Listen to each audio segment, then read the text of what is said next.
この番組はご覧のスポンサーの提供でお送りします。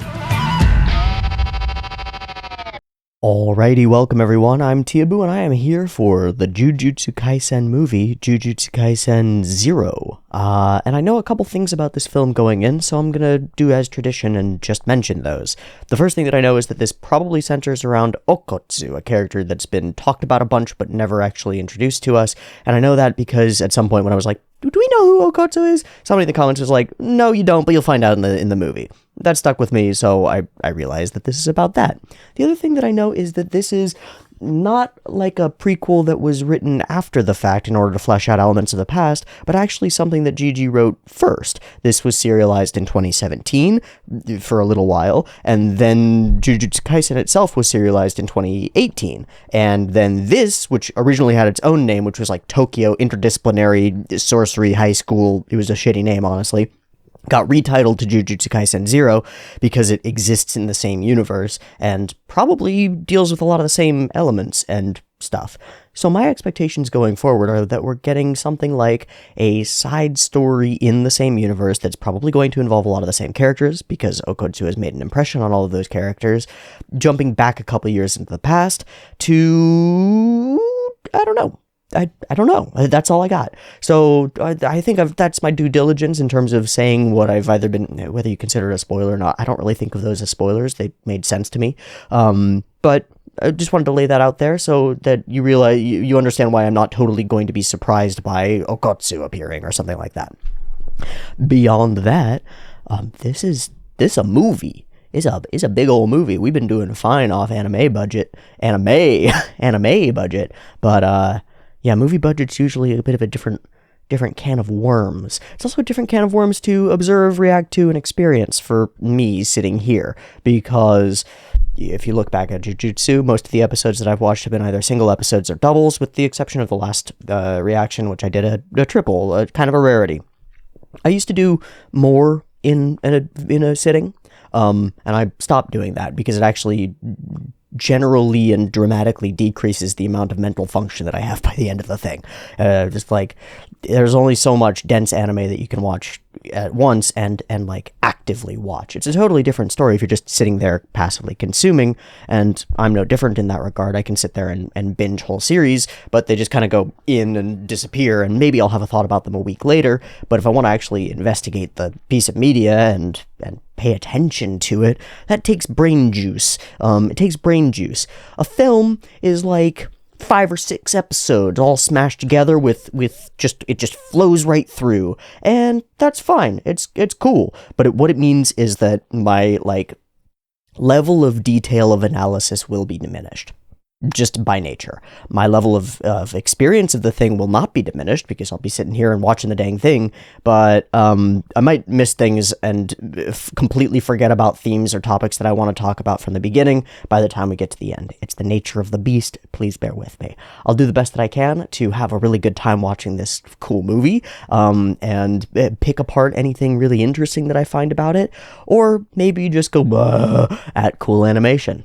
Speaking of which, the film is directed by Sung-Hoo Park, so we're not making a switch to Goso Cinema at present, but I'm still curious to see what's going to happen here. I don't think that the first season is poorly directed by any stretch of the imagination. It's definitely competently done. So what does that lead to when you've got much more budget? I don't know. I do know that MAPPA didn't gain a great reputation over the course of working on Jujutsu Kaisen for the way that they treated their animation staff and scheduling and things like that. So I don't know what we're going to experience here. And it probably won't be possible to pick out anything that's either a result of one or the other. I just hope for a really fun, exciting movie that goes balls to the wall on the Sakuga, because the bar for anime film right now is really high, like real high. Thanks, Demon Slayer. Honestly, no, full genuine thanks to Demon Slayer. And I just want to say this piece of things because it's awesome. It's awesome, and it makes me very happy. We're in a new era of anime, and it has not been like this before, and it is a direct result of Kimetsu no Yaiba. Like, clearly, from my perspective, Kimetsu no Yaiba opened the floodgates for a new generation of technological development and artistic expression in animation, and raised the bar to a point where very few studios can really compete at that level. But again, open the floodgates. You can find me sitting there after that big episode of Kimetsu season 1 going, man, everything's different. Everything's going to be different. And we've been watching some top tier modern shonen shows come out and blast away with cool and different. And I'm here for it. It's a new explosion of it's a conflagration of a bunch of things. It's a bunch of stuff colliding. It's the web gen animators. It's the access and literacy with new technologies and tools. And it's the examples set by those who have come before. We live in an internet age where anyone, anywhere, can watch a particular clip of animation on Sakagaburu 1,000 times over, can go and find the ganga and production materials for it, can figure out how it was constructed from the ground up, and can learn to mimic it. The ability that individual artists have to become great is unlike anything that has ever been. And the same is true for almost every field. Whatever it is that you're interested in, the walls that prevent or have prevented people from pursuing those goals or creative pursuits or degree level comprehension and learning of almost every subject on the planet, that shit's available now. Like, you can just go and find it. And there are a lot of people who are driven to go and do that, and they're becoming 20 to 30-year-olds now and getting jobs working in animation and being inspired by the things that we were watching a few years ago and going, whoa, that was really inspiring. I wonder what's going to happen 5 years from now. And now, years later, we're seeing what's happening. We're seeing an explosion of high-quality anime.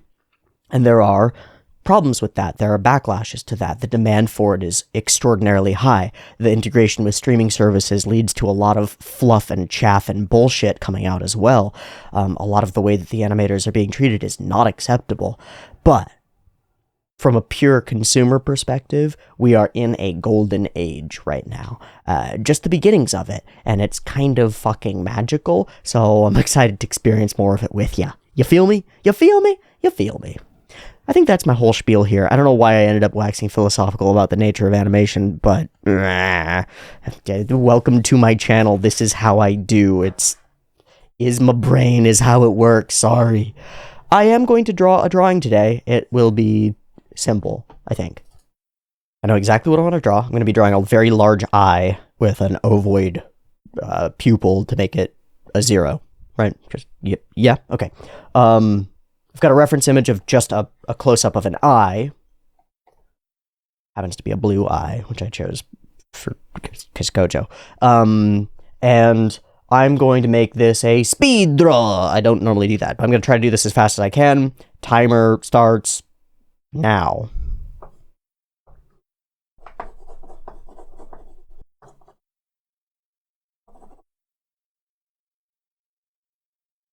And then that's actually a fuzzy border. That's a really interesting thing. The line of the iris is not it's not a straight line. It's a kind of a fuzzy border. And then the same is true of the iris, or of the pupil, because of the it's all muscle attachments of the iris around it, I guess. Okay, this can be as dark as possible, and then I want to sort of emphasize those a little bit because it's just not quite perfectly circular. And that's the lightest part, and then there are the streaky parts.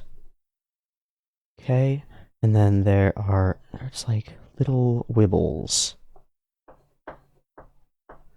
And then it's more streaky things. But the streaky things are they're arches. They're like little arches to the outside.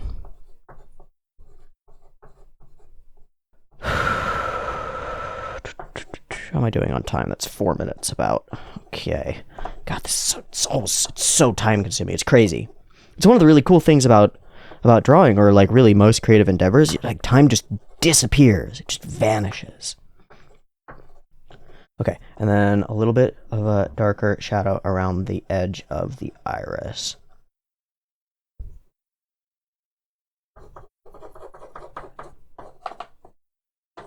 All right, am I ready to call it? Am I ready to call it? Am I ready to call it?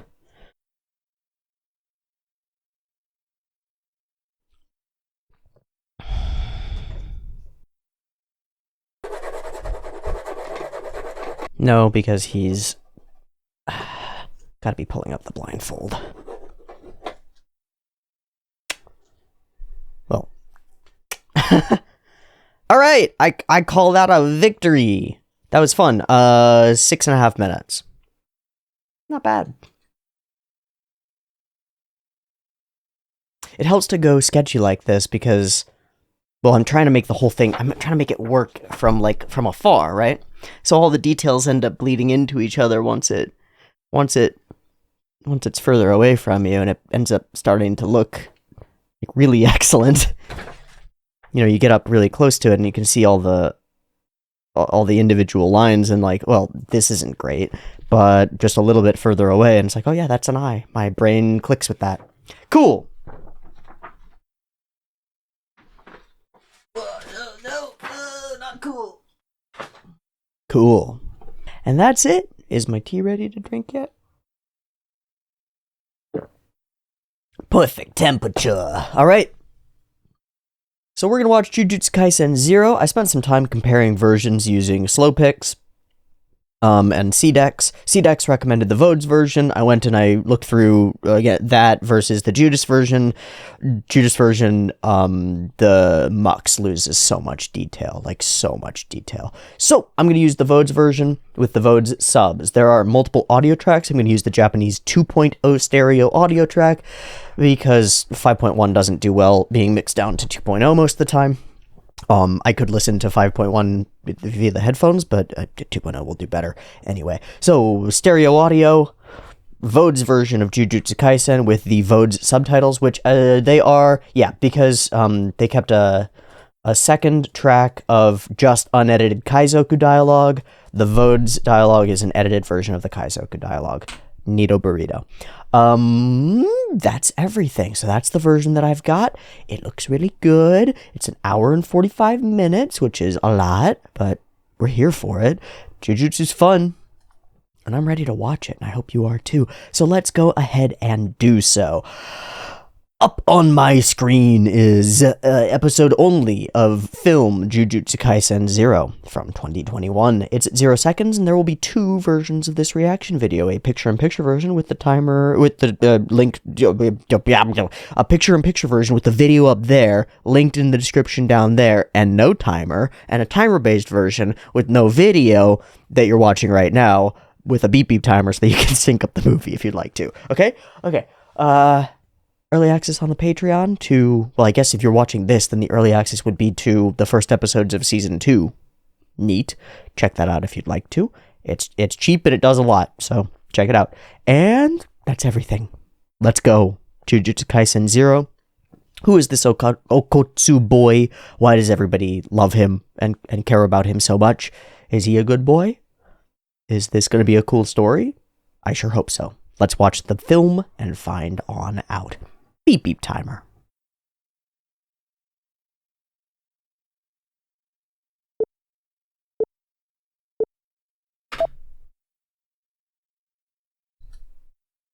Here we go.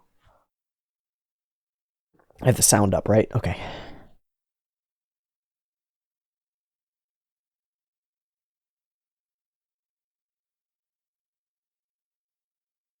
Still no sound.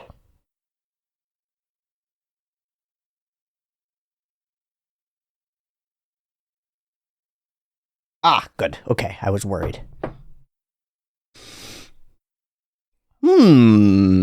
Telephone wires have their own and red stuff. Lane? Lane?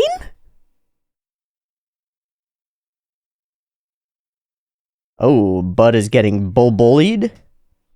Familiar.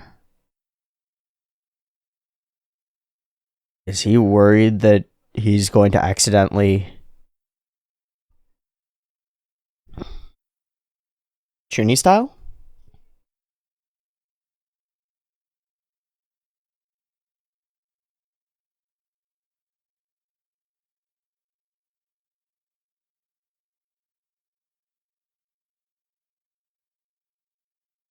Hmm. You've got a guardian angel curse monster. Oh boy. Oh boy.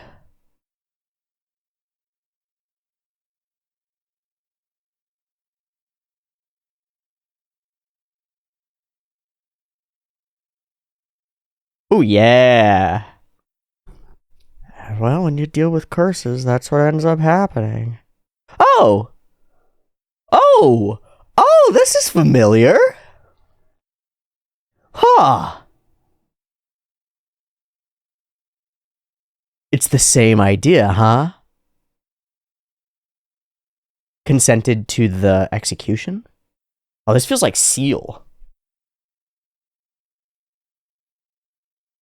I'm gonna turn the audio up a little bit. Whoa, he did what?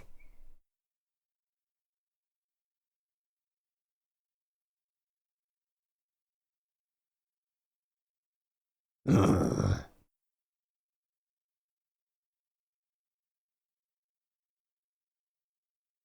He's got a different blindfold. I wonder what's up with that.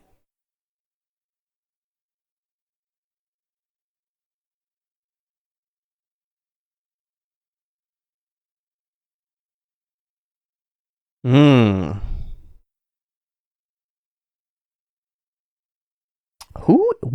Is Rika-chan?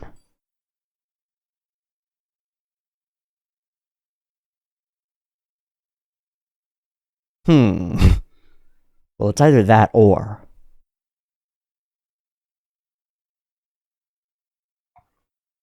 Relatable.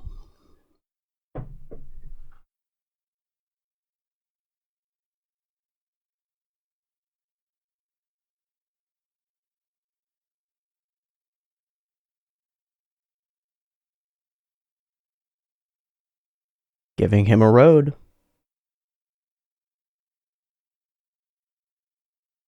Once you've gathered the ability to control it, you could still throw it all away afterward. Eh. Smart boy. Smart Gojo.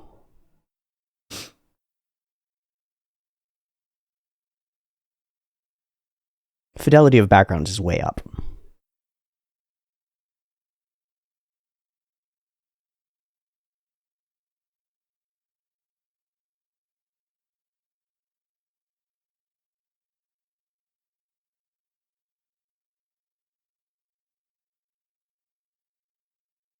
Hmm.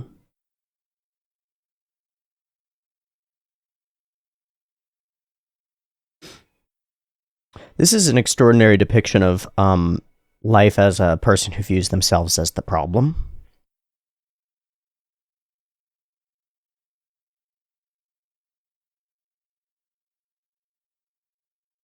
You don't see it all.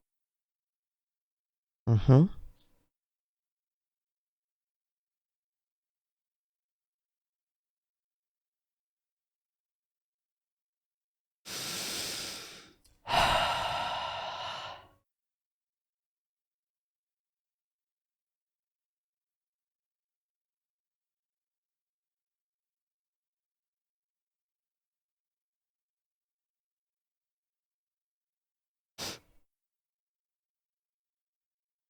Compassion and a desire not to cause harm, seemingly. Those are strong traits in a hero. Right as he enters the sun, the music builds. And his shadow follows him. This is cleverly done.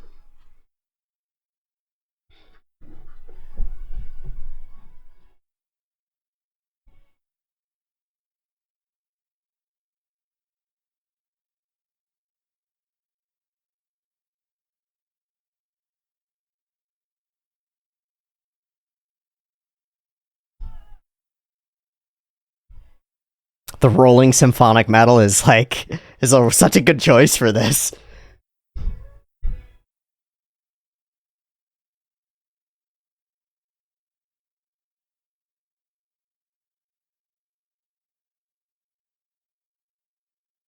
This is actually my favorite genre of music.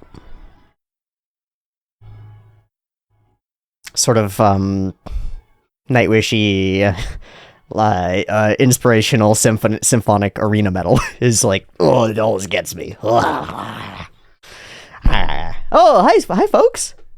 Oh yeah, they'd be the ones to different glasses. Oh, different hairstyle. Tunamayo?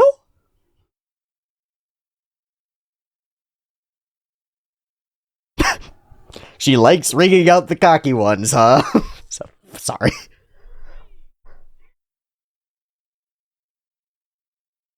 Huh, has he gotten better? Since this?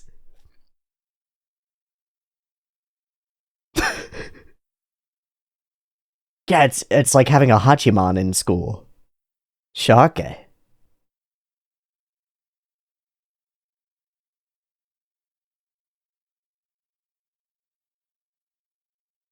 Yeah, that wasn't great. Don't worry about it, don't worry about it. They're just sticks in mud.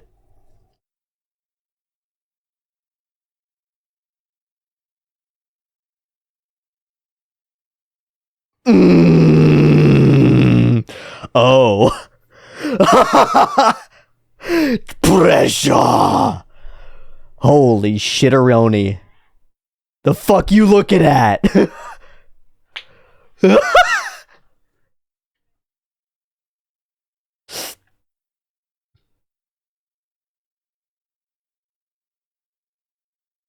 They just all instantly go full on guard.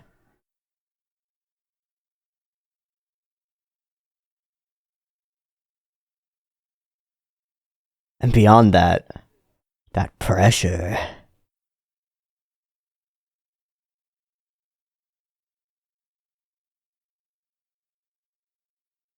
I'm gonna turn it up again.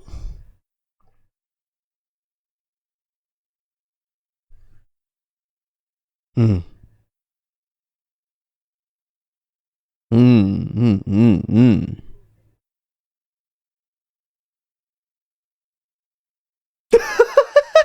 You had no idea? That's your fault, Gojo. No!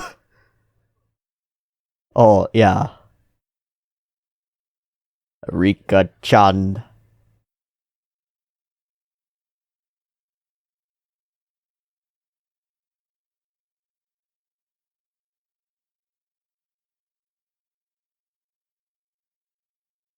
Orimoto Rika Okkotsu Yuka, 6 years ago. Yeah, what happened? Whee! Okay, we's bestest friends. A wedding ring?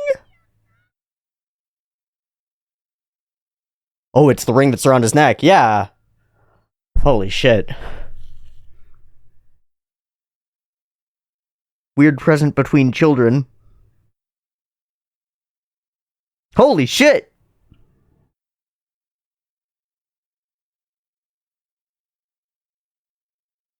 Little girl knows what she wants.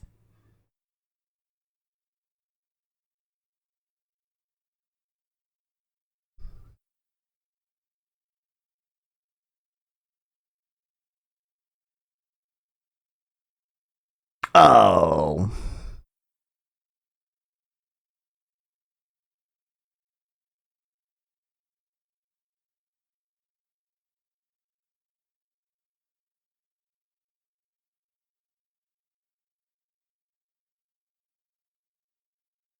Damn.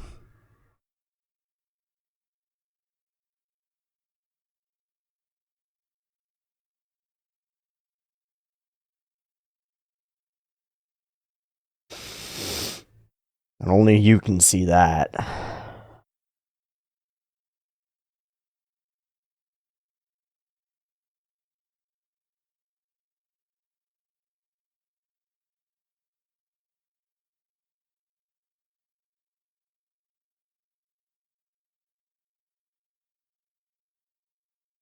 So what caused her to become a curse?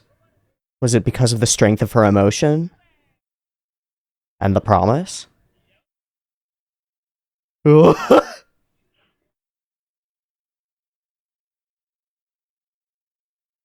It will or it won't. Thanks, bud. You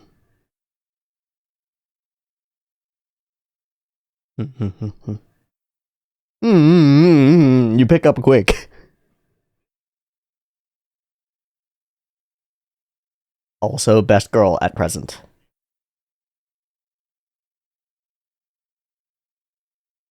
Shake. Kabu. Yep. Yep. Those are your introductions, motherfucker? Yeah. He's so careful in his walk. Hey, one cursed spirit puppet. Oh shit, who's our first pair up? Oh, we're putting him with Maki? That feels cruel. To him. I feel like you should have paired it with Panda, because Panda's the best at, like, reaching out to people and communicating. Nothing. Oh.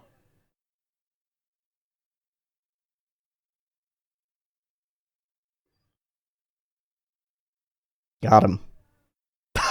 That's not helpful. No, it was before that.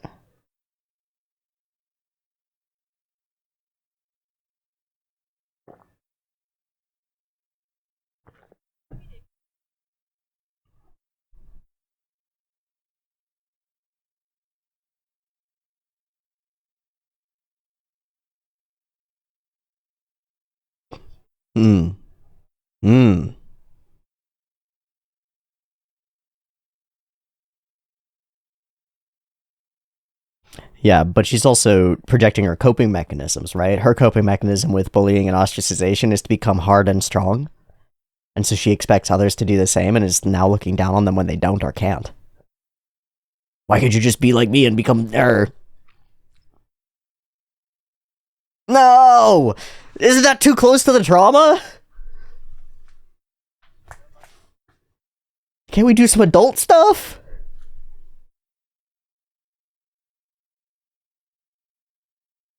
Worse, probably.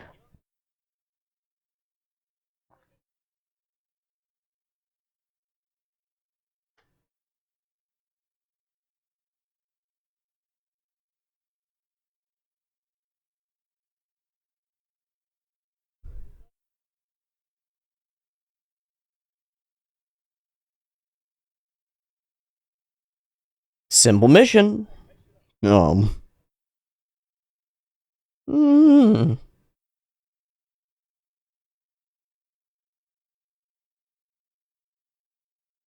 Fail.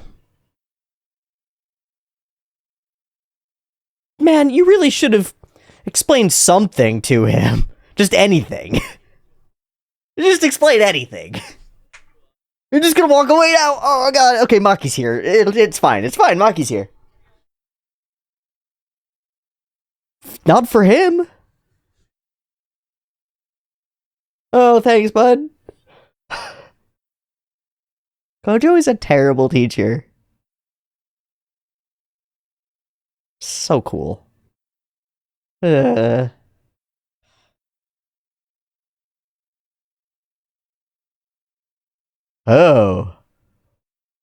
Oh, their uniforms? No. Let Maki handle it. There we go. We have to sell this moment. Yep. That's what I'm talking about.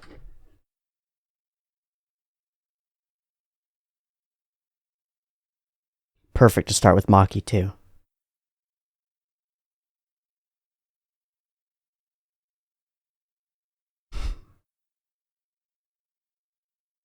Like a sad puppy getting dragged on a leash. Oh, that's cool. Reflection.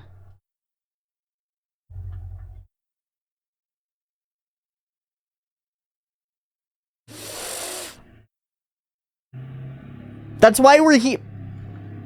Yeah, that's why we're here.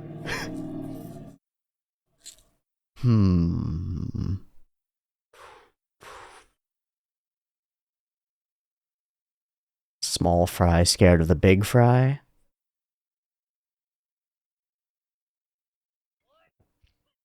Shut the fuck up!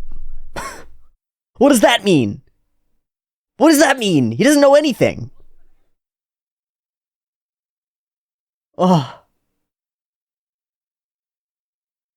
He's like a complete foreign exchange student with no idea.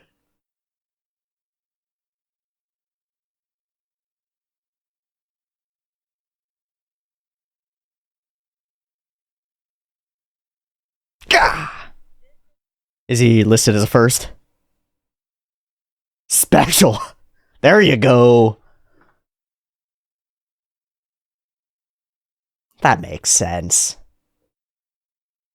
Don't use my last name. Oh, hi.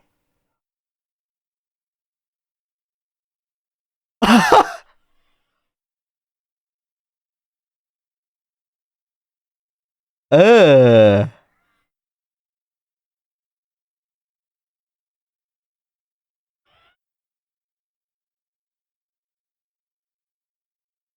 Really close to the first monster in some ways.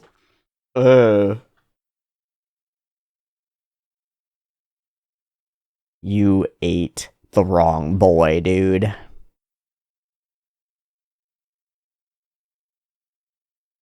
Now there's one useful person in this stomach.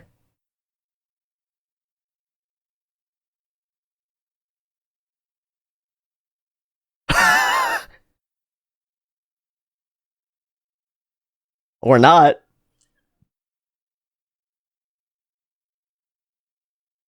Find a mirror, spin around 3 times, and say Rika's name over and over?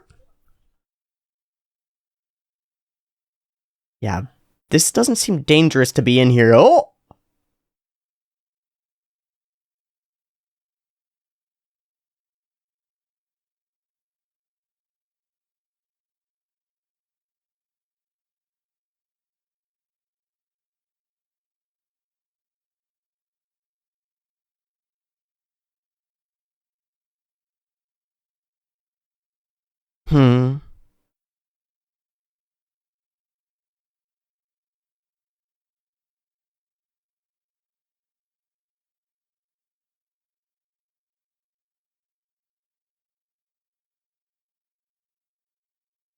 Unless you can pull something out of your shadow. Oh, she's fading.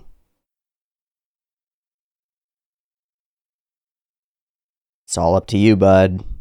Oh, she got cut. Ugh.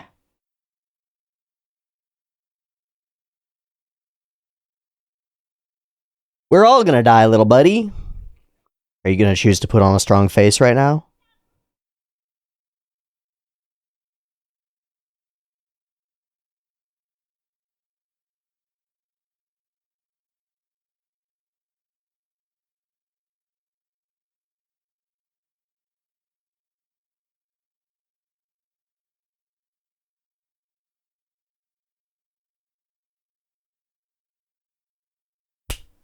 That'll do it. Hmm. Hmm.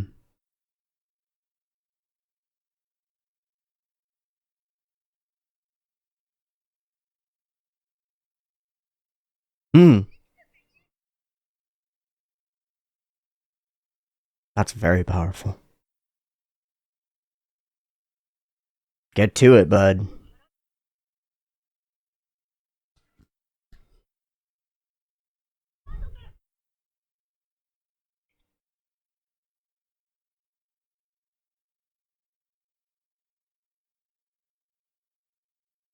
This is a great introduction to the story and the space. Wow. Yeah.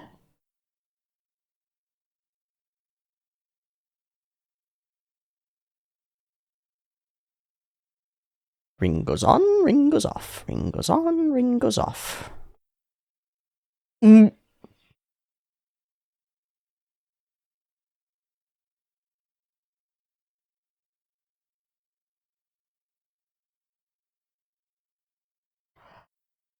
I'm his girlfriend. Holy shit.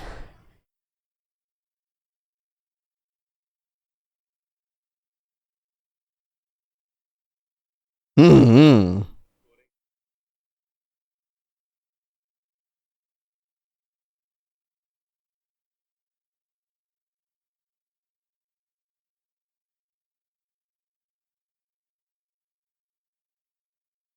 You're beautiful, dear.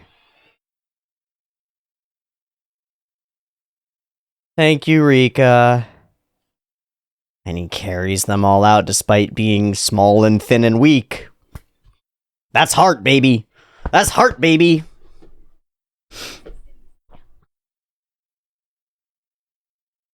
I think the curse is gone, man.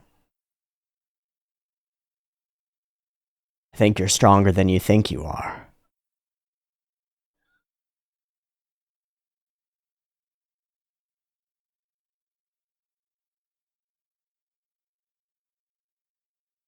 Absolutely heroic.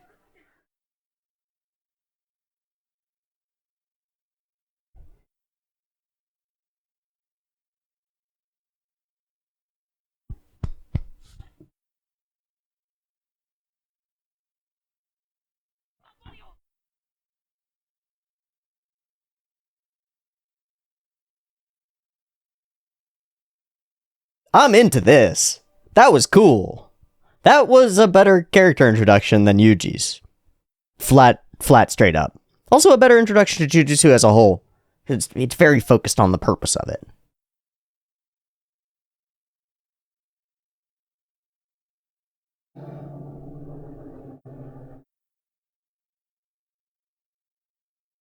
Yeah, that's a good thing.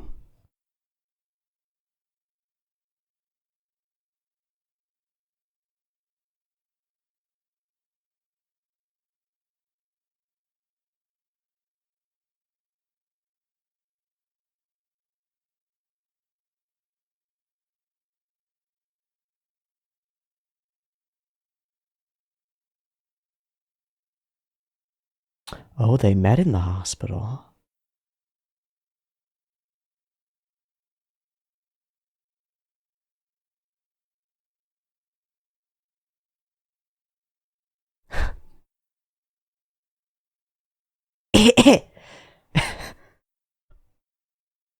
Ooh, got a smile.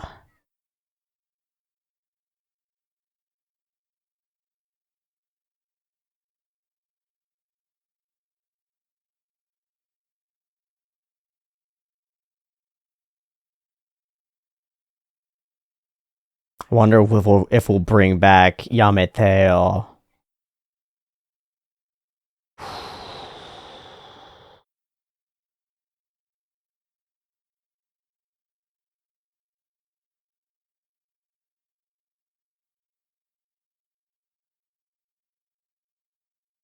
Got him.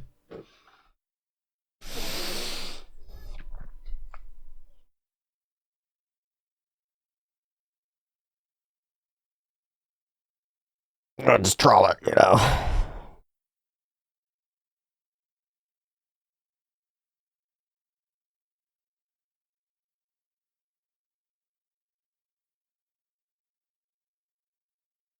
Hmm. Hmm.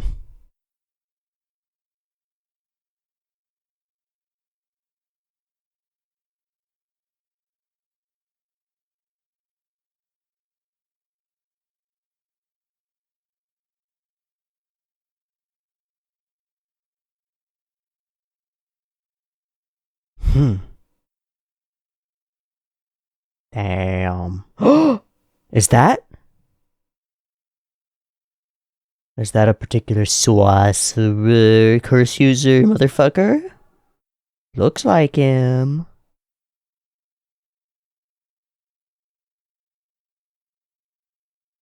Looks like a ghetto. But it was in a controlled environment. It was intentional in a controlled environment.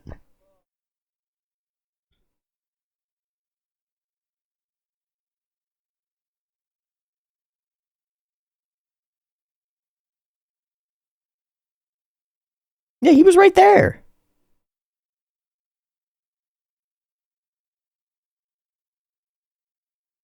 Huh? Yeah. Why so fucking powerful?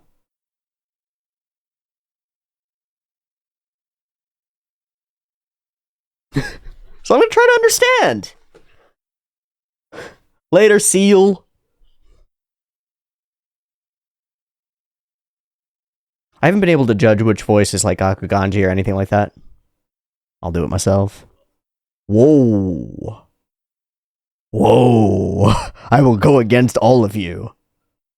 I love Gojo sometimes. I mean, I hate him sometimes. He's hilarious. So he just hadn't gotten a good blindfold yet.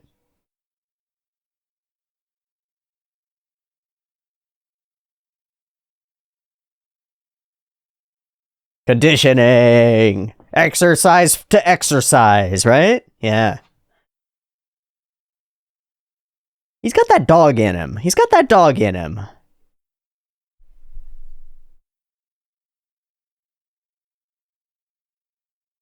Pretty foregrounds and backgrounds. This is great.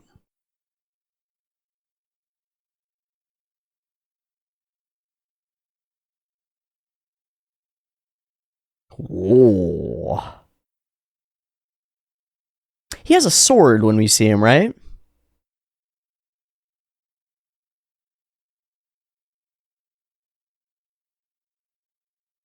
Break versus exorcise?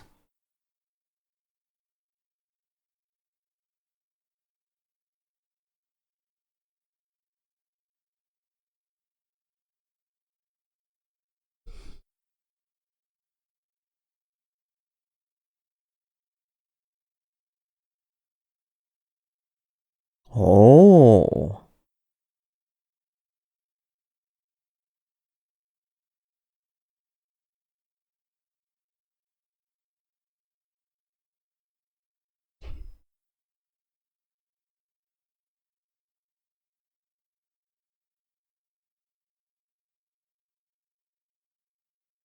Imbue the curse into an object.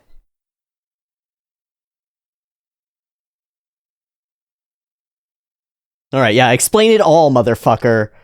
Don't leave things out. Lots of this. Lots of this.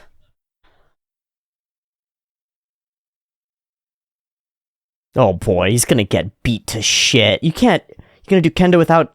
No, without sparring gear? Man. Have you ever been hit by by one of those? They've got some flex to them, so they're not as bad as a solid stick, but fuck!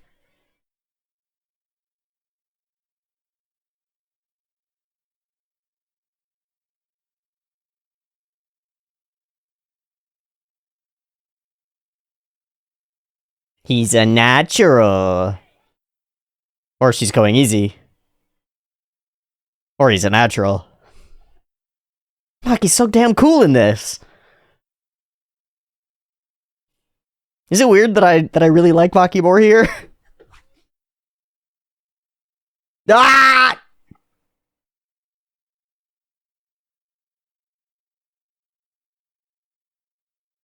Mm-hmm.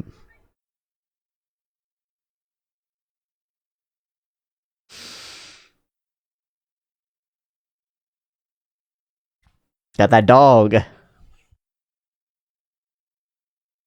Ah, she's just playing with him.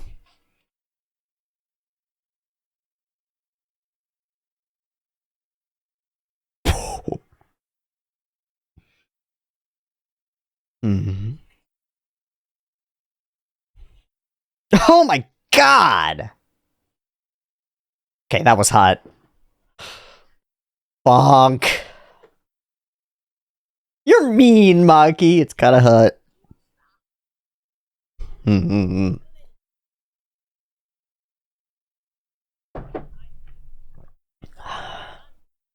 Mm. That's true. True is true.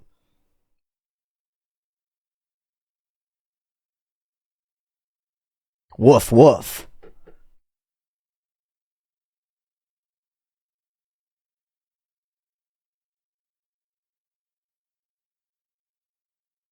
Okay. So he's not a natural, he's been training.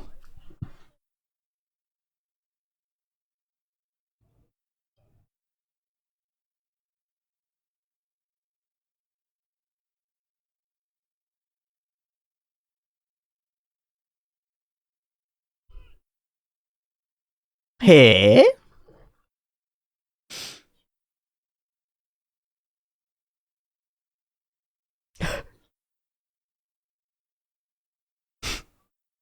You too?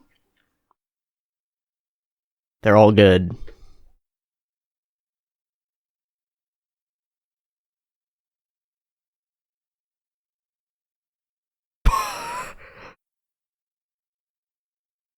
You get yourself killed, Panda. You're gonna get yourself killed, bud.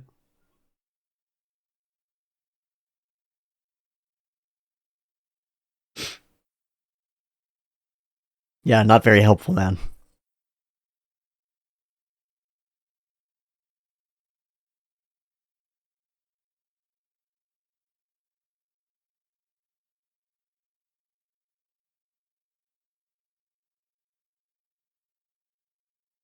Training.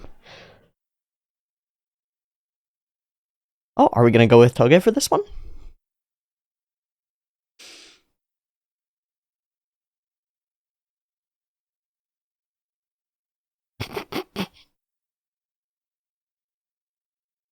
Mmm. Mmm. See what he does, yeah. See how different user. Whoa.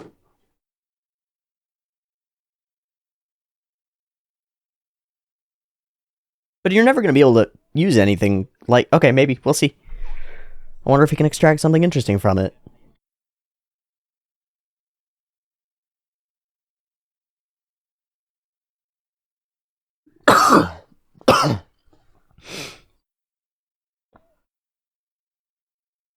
Tuna mayo. Okay.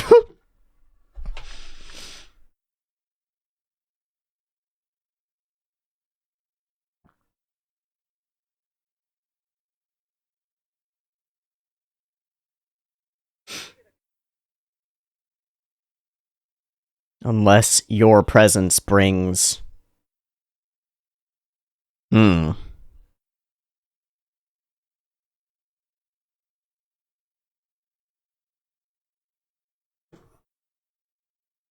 Train you in weapon use, then limit you to that.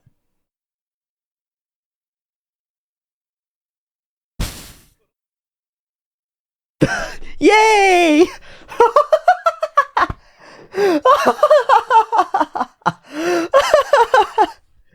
Oh, he's so nonchalant about things he should absolutely be chalant about. Oh. I didn't realize we were watching Haikyuu.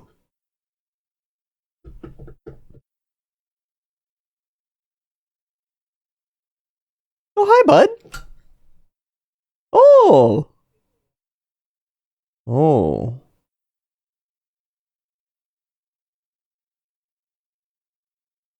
So this is the dark version of Tamako Market. What?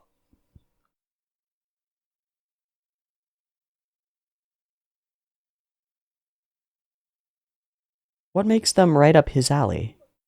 Hey! Oh!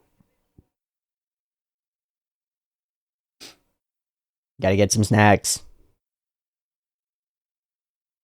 Onigiri? What else would it be? Oh! Oh! No, that makes sense. That makes perfect sense.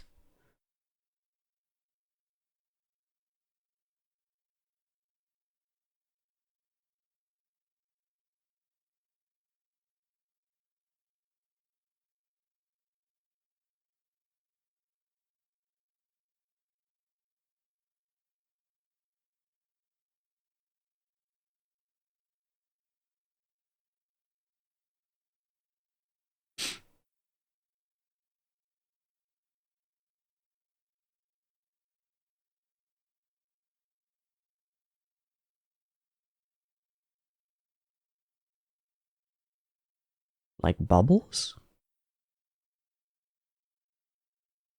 Ooh.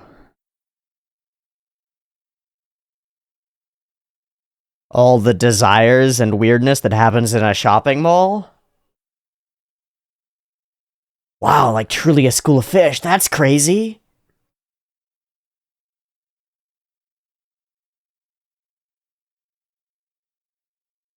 It's gorgeous.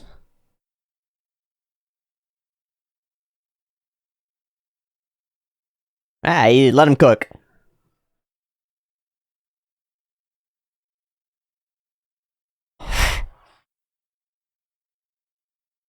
Let your boy cook.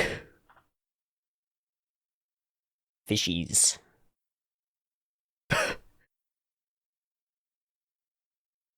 Uh. Uh-huh.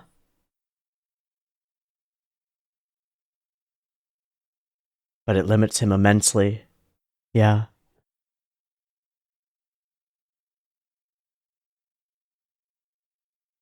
Veil's not down.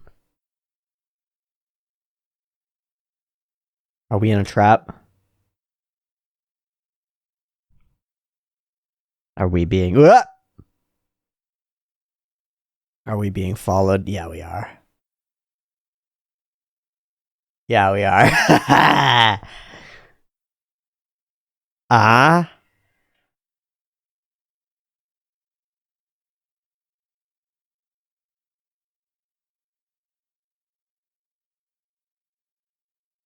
Get him his fucking medicine! Oh shit! Oh, the medicine!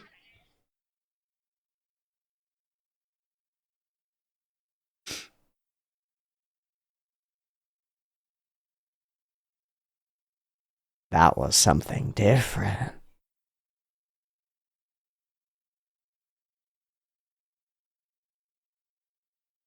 He's feeling the power level. Oof. Just crack it back. Yeah. Nah, it's fine. Because you paid him back seconds later. It's all good, man.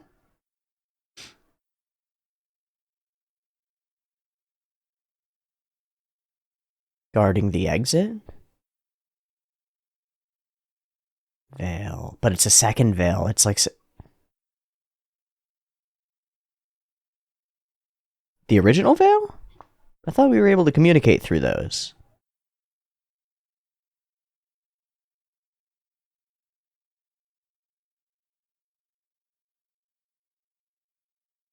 Yeah, the inability to communicate really hamstrings Inumaki from working together with people. Oh, he's trying to get to take this on himself.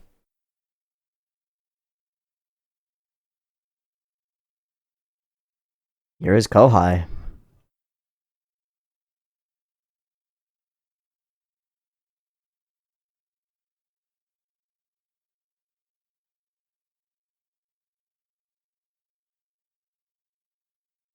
You'll never forgive yourself.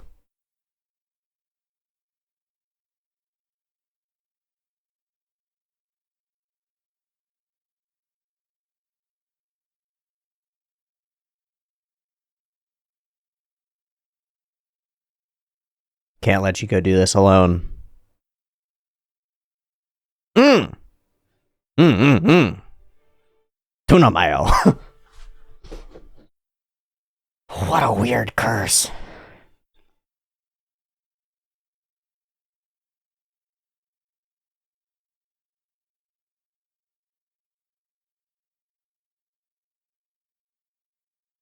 Just what's in the katana?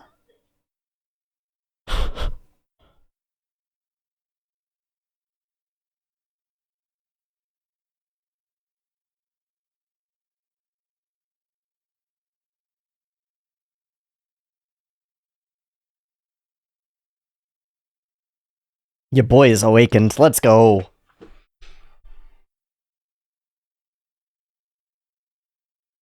Whoa!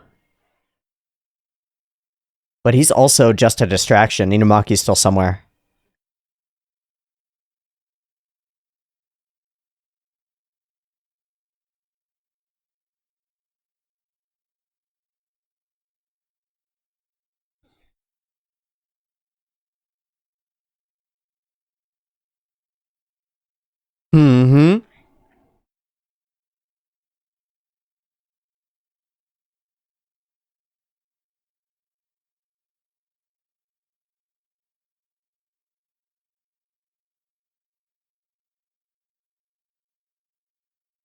Ah.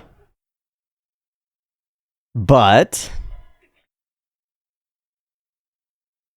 that's the goal.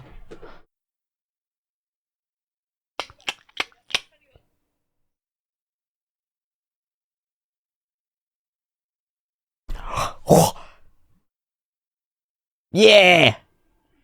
Uh-oh. Uh-oh is right, motherfucker. Oh!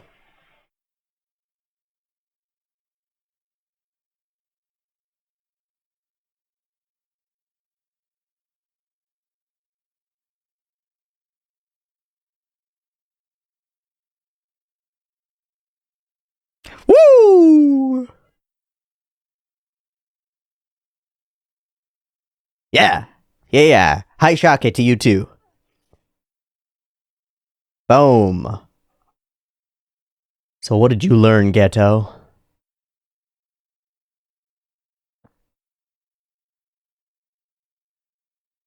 Hmm.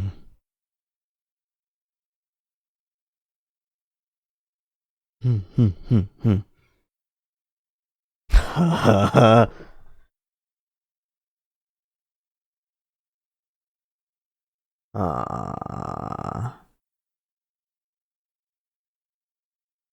A fellow special grade?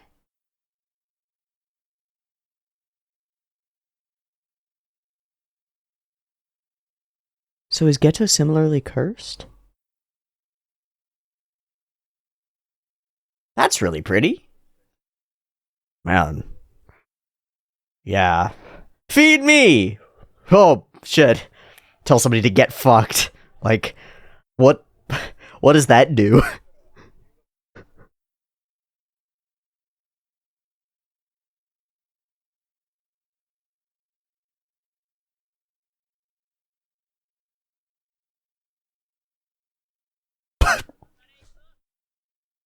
What a squad. He's shipping so hard. It's so funny.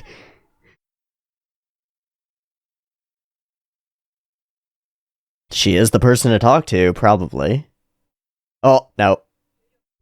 She doesn't have any. That makes sense.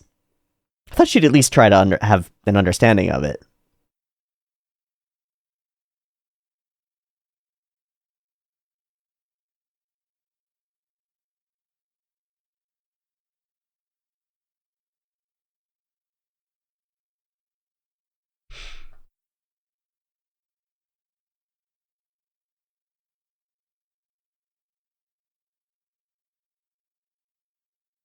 Smells like ghetto in here.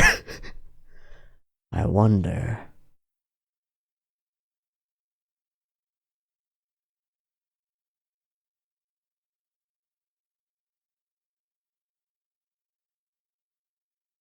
Yeah, he immediately clocks where he was sitting.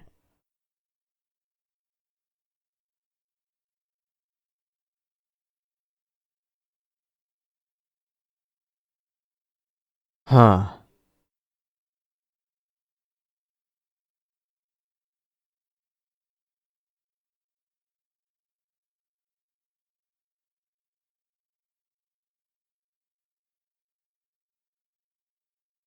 Mm-hmm.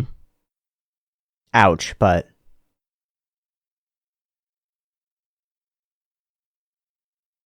I'll take that as a yes. Hi, ghetto. What are you doing?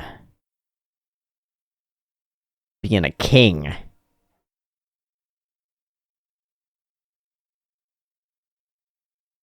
Cool music. One of the four?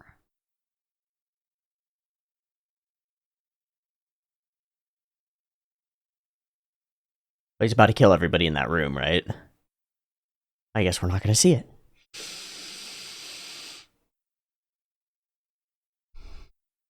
Punishment to the weak, love to the strong, death to fools.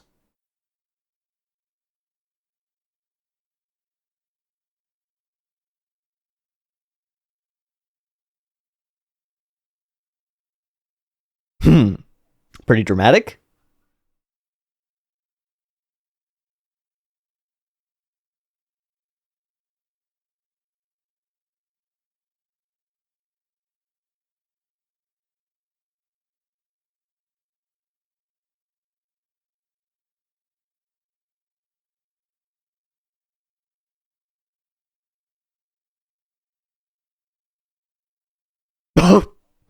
What? Ha! But my name isn't... Yeah, this guy gives me the creeps. Yeah.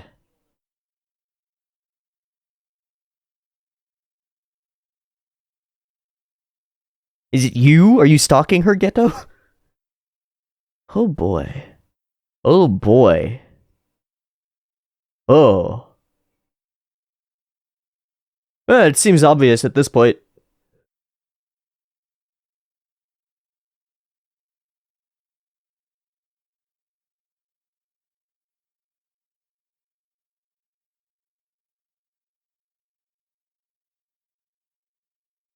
So he's gathering them? Under the guise of assisting.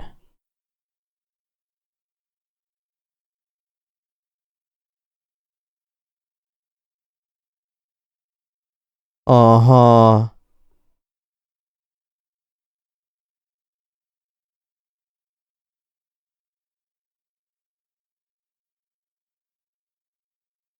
Oh! Yeah, mask off. And a hot secretary, hi.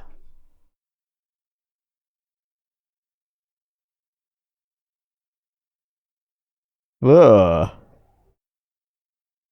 Ugh. Oh, are we gonna meet the other ones? The other three that he mentioned? Who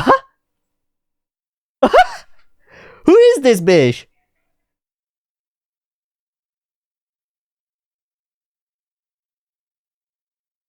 Aw.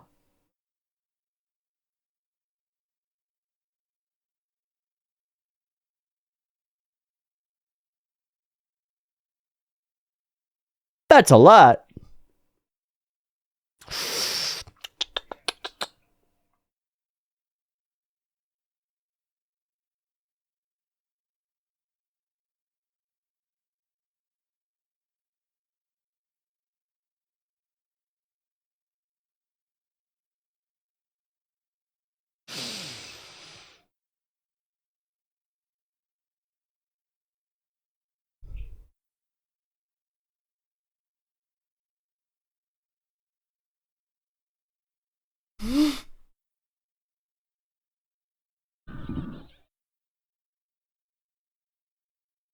I hated that.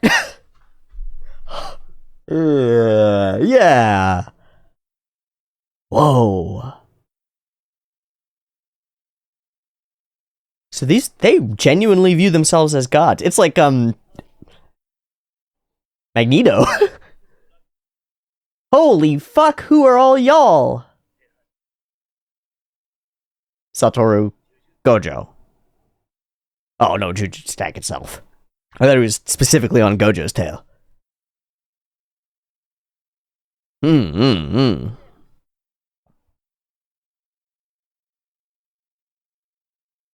So this is gonna lead up to the event that we've seen flashes of, isn't it?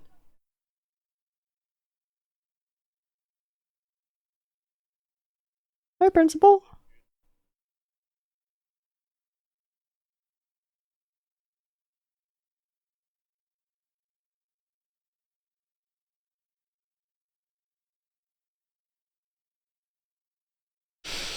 You know him really well, don't you?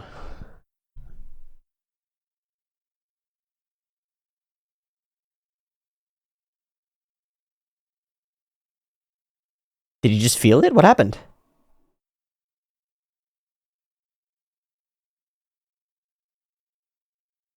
Is a veil dropping?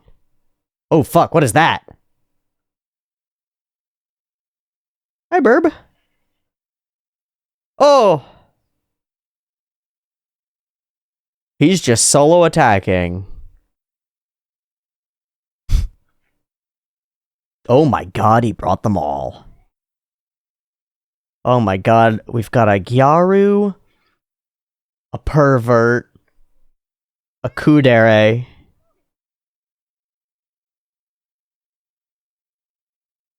There are a couple missing.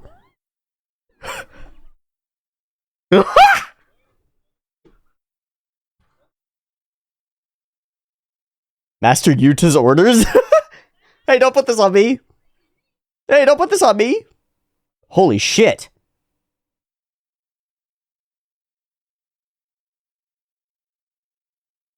Don't fall for it, bud.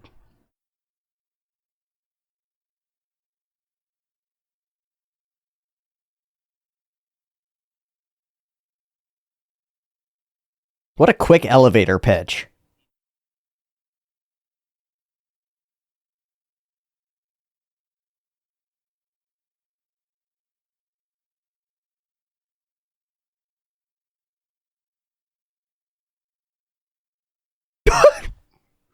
I don't think you're gonna get through here, bud.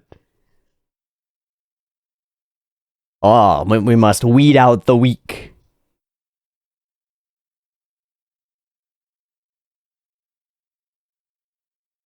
This makes sense.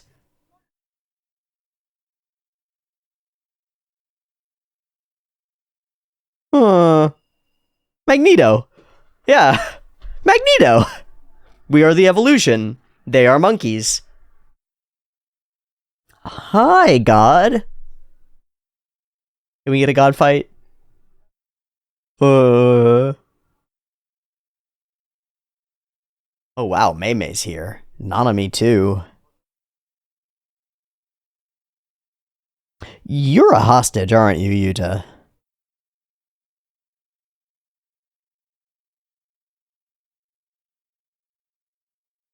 Solste? Now you fucked up. Now you fucked up. Because you don't have cursed energy. Yeah. Hell no, bud. You fucking suck. Yeah.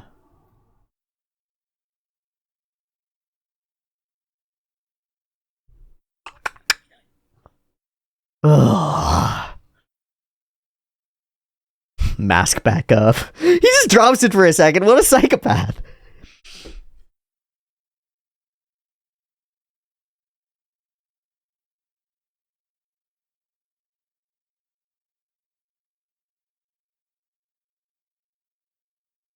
Christmas. Christmas Eve?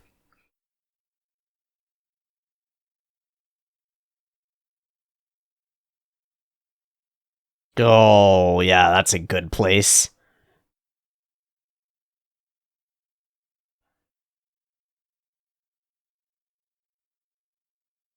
Huh.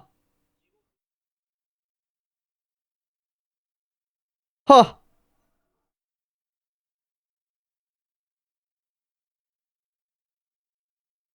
What a fucking weirdo.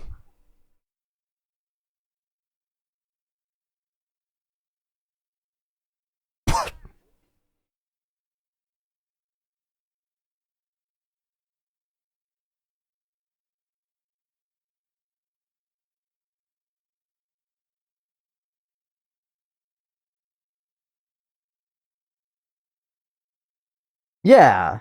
You're here. We could just off you now.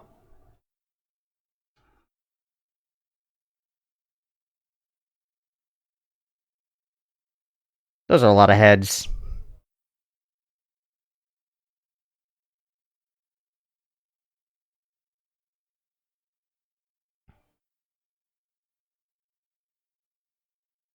Wild. It's like an Evangelion angel, but it's an ugly pelican. Wild. This is cool. Oh, are we back? Back in time?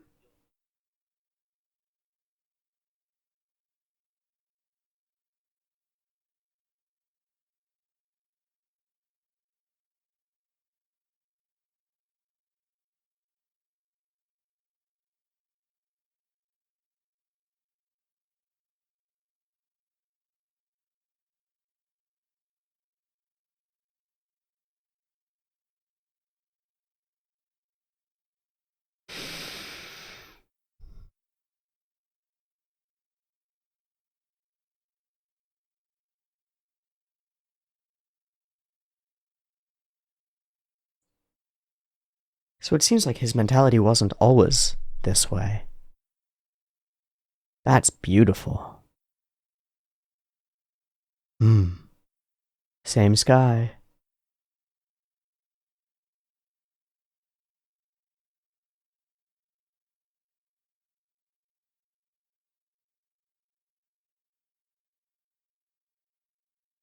So he chose not to kill him there and let him go? Which means that all of this is on his shoulders and his mind. Huh.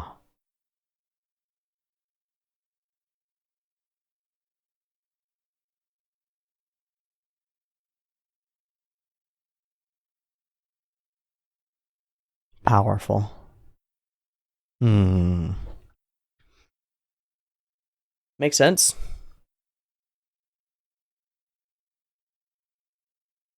He's been working hard. Oh, hey, there's that guy.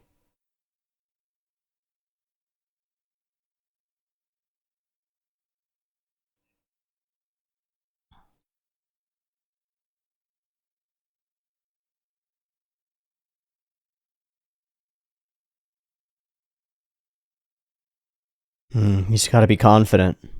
He just keeps going.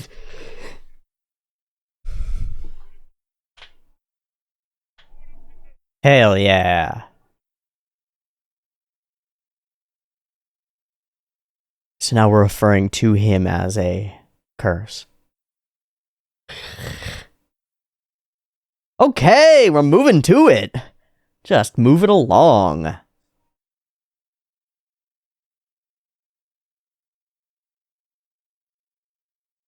Man, the cosplayers are really out today.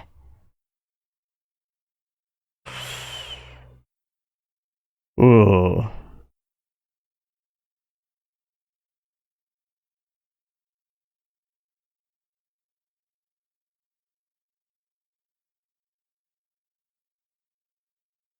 Gojo dead? No. He wants Rika.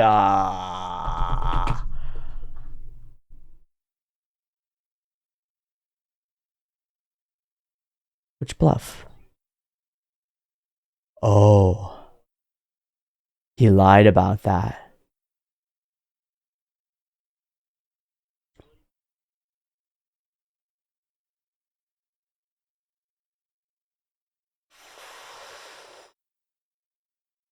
Which means he's vulnerable. I think you're underestimating him. And Gojo.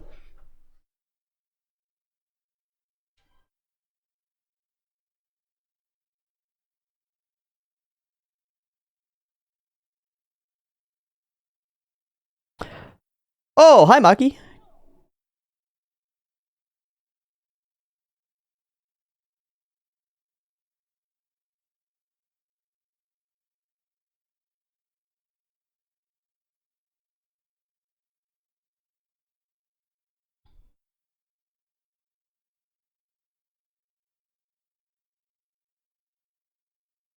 So why aren't you there?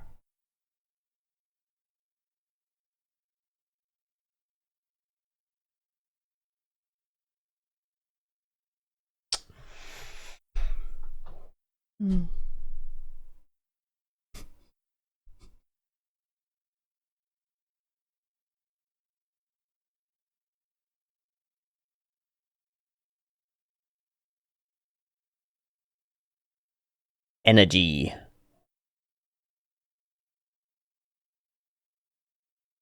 Oh, right. The bare minimum would just be seeing. Not even being able to control the energy.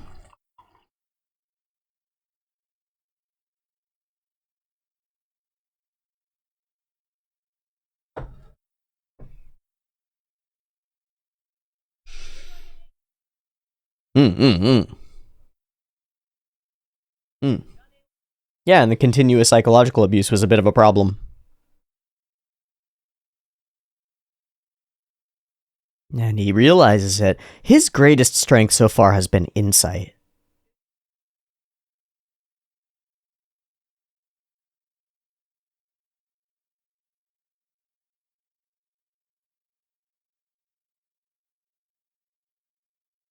Big middle finger to them, yeah. Hell yeah, you are. I believe it. I'm all for Yamaki. Let's go. Yeah. Yeah. Oh. He recognizes the strengths in people. He did with Toge.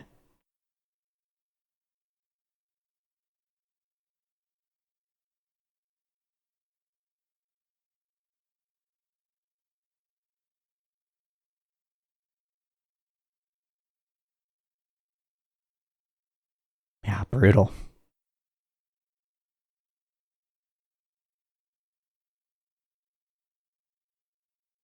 All right, too bad we're not going to be able to make this a real romantic moment because we're about to get attacked. Oh, really got her. Oh, you really got to her, though. Be careful, be careful, be careful, be careful, be careful, be careful, be careful, be careful.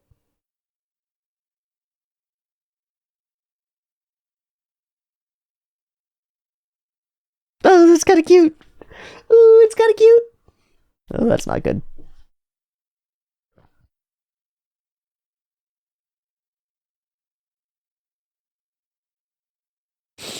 Vibes.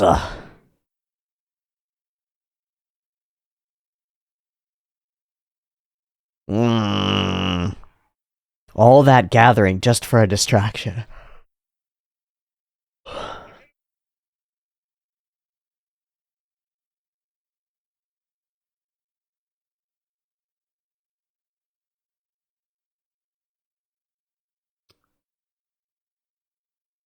Ugh.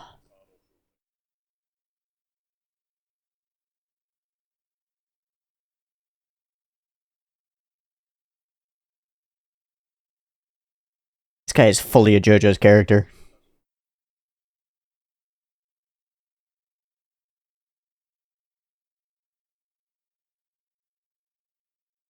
I'm scared for Maki. I know she'll be fine.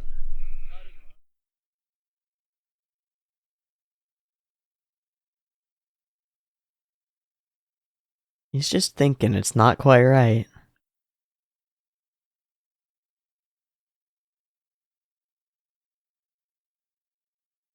Yeah, why would he run this and not be in the front of the pack?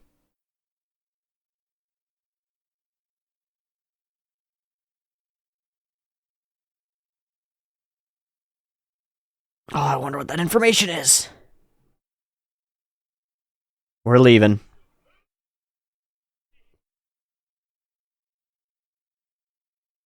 Sending?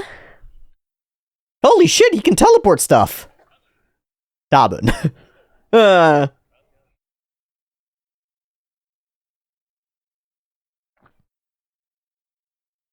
need to stay here to deal with him.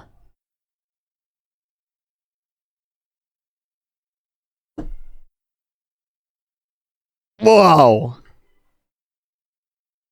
Fucking Gojo. Head in the game.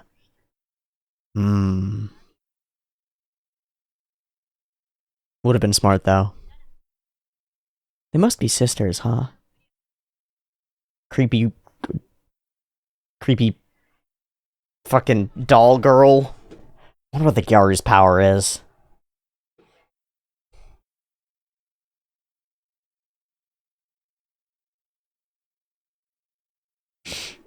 I really don't have time for your bullshit. Let's go!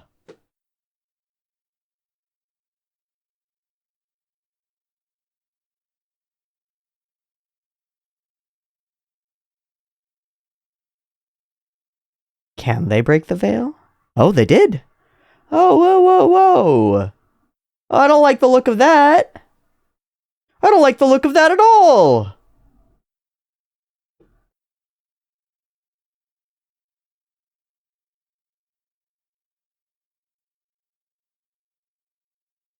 He's so wonderfully spooky. The eyes. Brenda!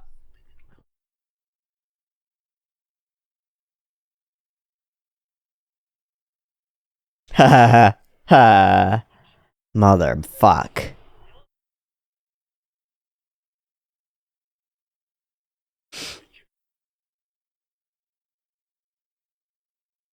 I've noticed this shift to, like, very smooth styled animation.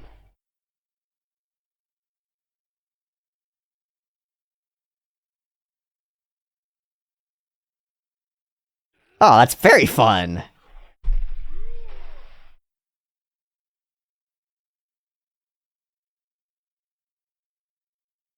Where's Toge?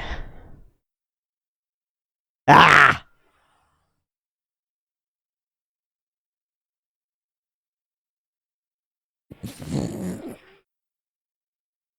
What a beast!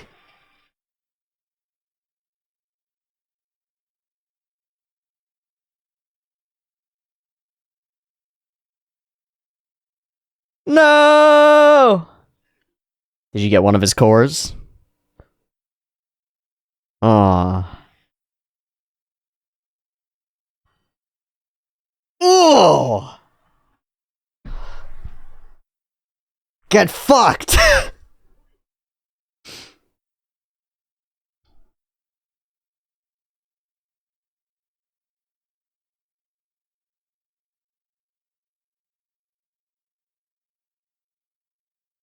She's alive. Ah, fuck. Oh, double fuck. Hey, Okkotsu, I know that you're the target, but we could really use the help. But if he brings Rika out at all, can he just yoink him? Holy shit. How do we heal those characters?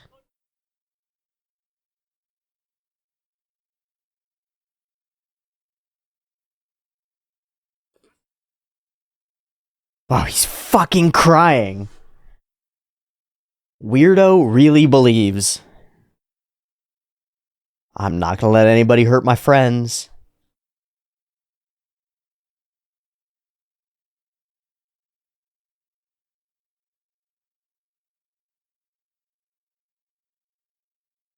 You are a garbage man. He's gonna command him to run. Don't command him to run!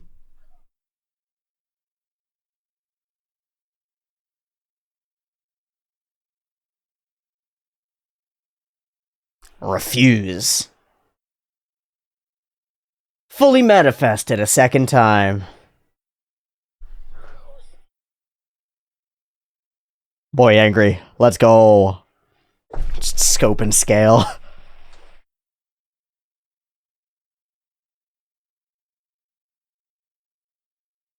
Ugh.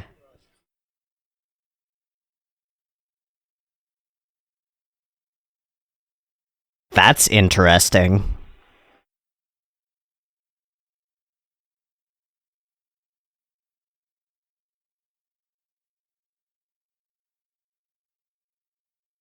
Sukuna is king. Wow.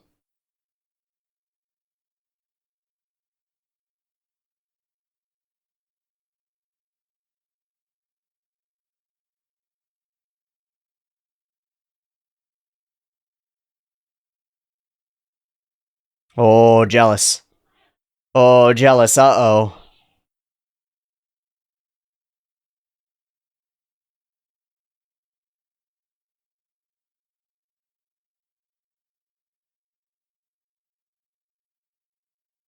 He's gained the confidence to command. It's okay.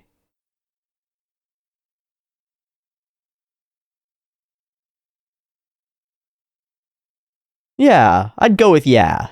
Yeah, deserving. Good, Rika. Oh.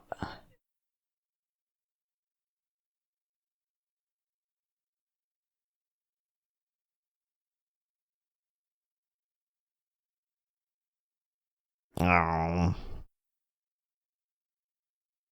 Gave him time to prep. Where?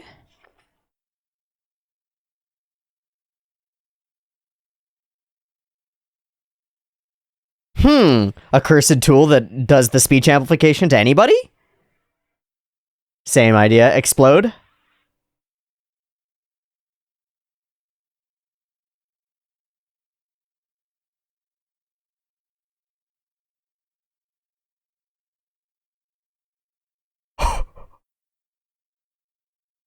Oh, single use though. He's a genius.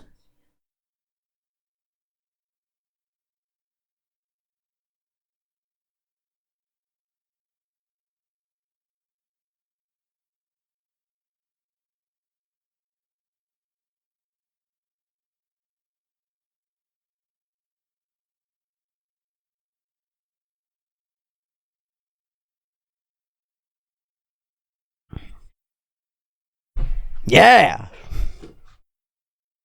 Yeah. So we got double climaxes in 3 places. All right.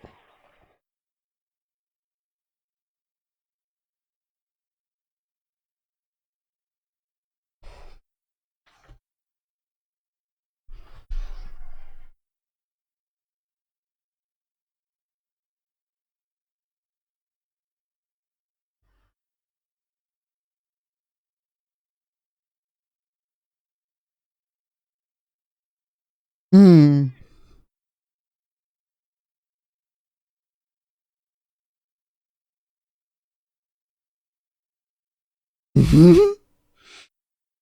Hi, Mei Mei. I've never seen Mei Mei fight. What is that? It's a giant axe. All right, I'll double down. Mei Mei's hot.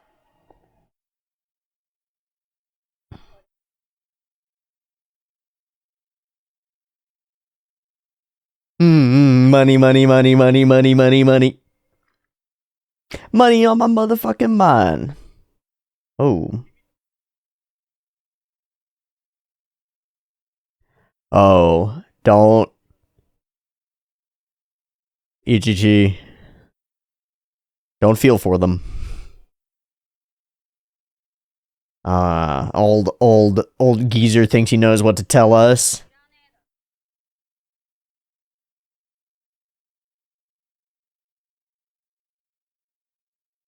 Hmm.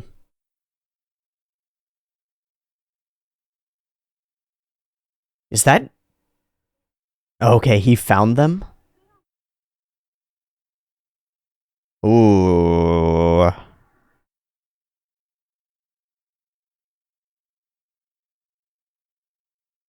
Mm-hmm. Oh, it's the fucking phone.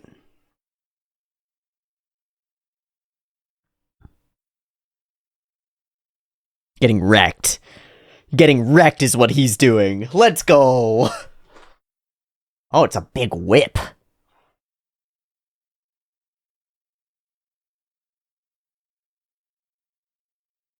Interesting.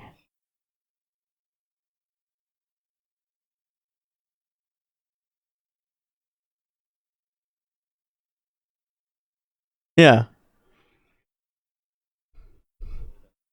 Ooh, hi, big guy.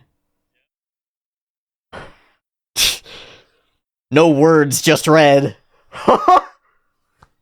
Maybe you should give up. Maybe you should give up. I would consider giving up.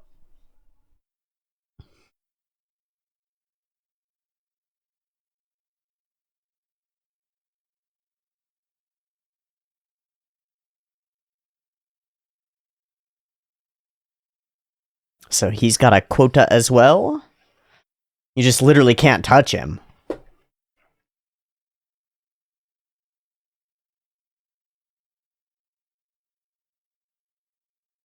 Mm, mm. Zappies! Can't touch him. Oh. Oh. The pace of all these beats is really good. Reveal just enough time for us to see it execute.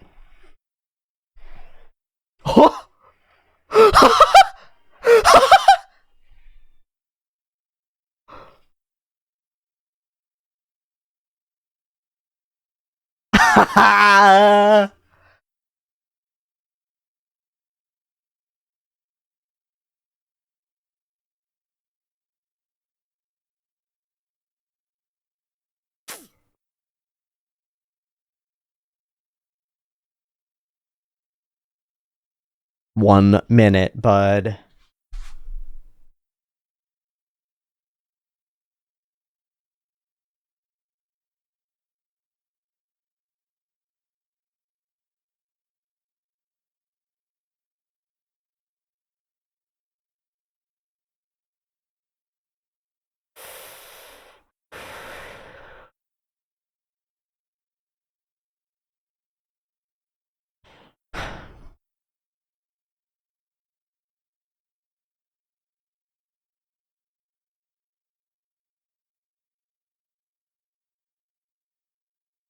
You're just like me. Oh shit. Wait, Playful Cloud? Is that Playful Cloud?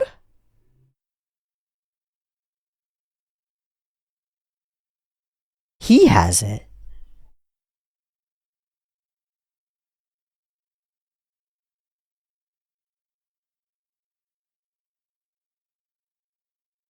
Mankind created gods, therefore we are gods?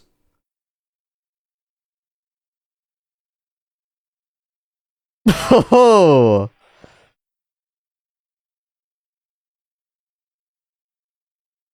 oh, this is awesome.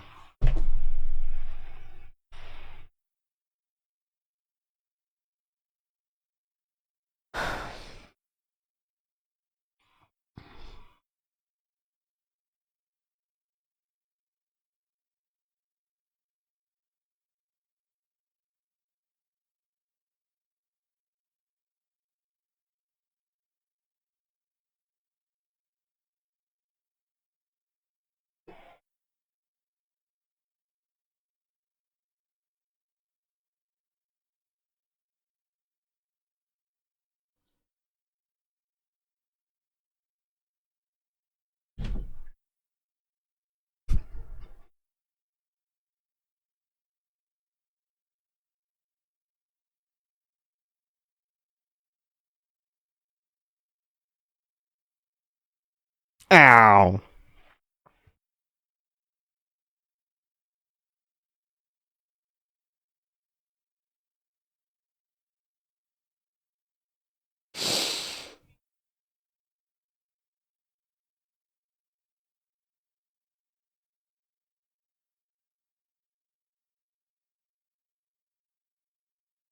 So you want to kill everyone so that everyone is powerful?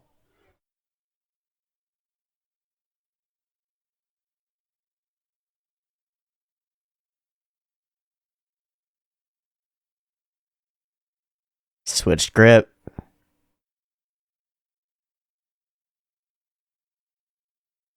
And we go again. And the song kicks in again. Yeah.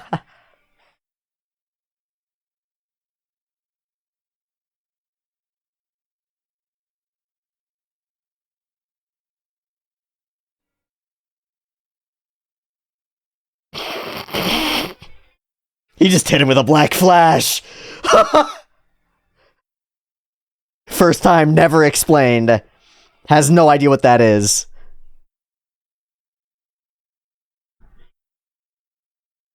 Yeah, I don't know what the fuck I'm supposed to do.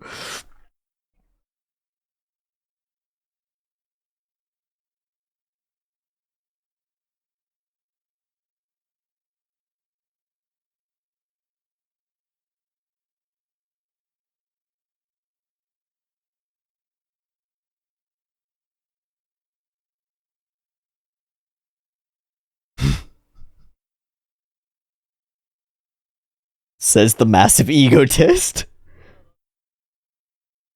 I don't like the. I don't like the sound of that.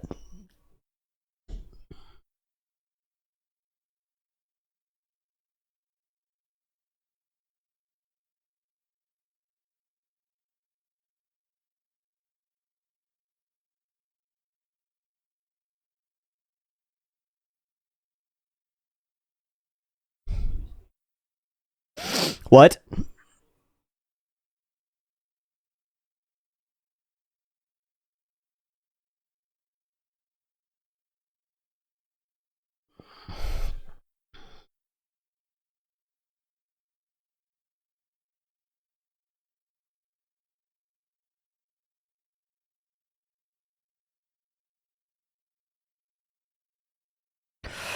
Well, I really hope Gojo can clear this a little bit and get here, because I don't know how we can survive.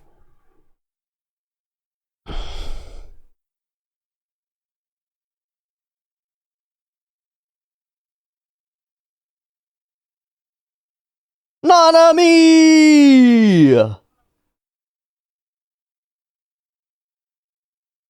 No tie, huh?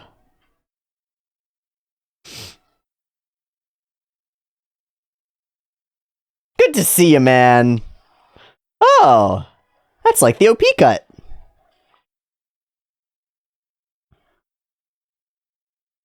Ew, cockroaches.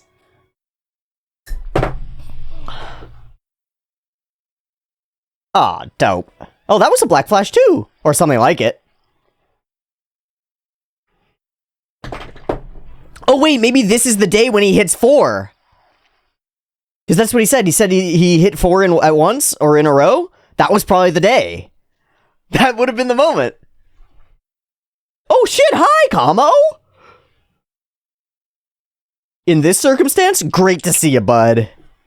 You too! The gang is all here.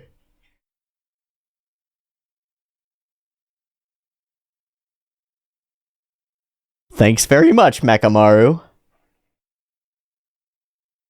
And sure. Yeah, you're here too.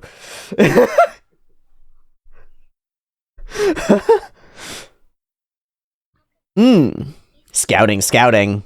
That's very valuable.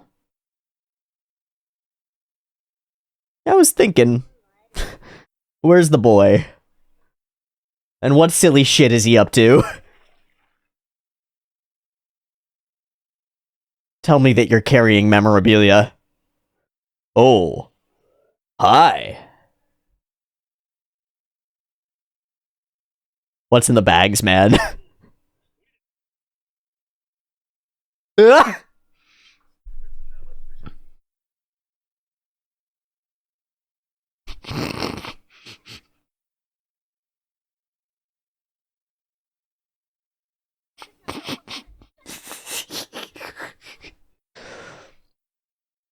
What a goober.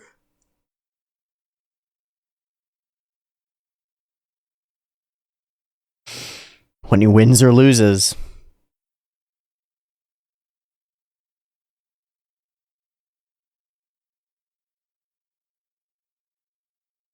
You're a real threat.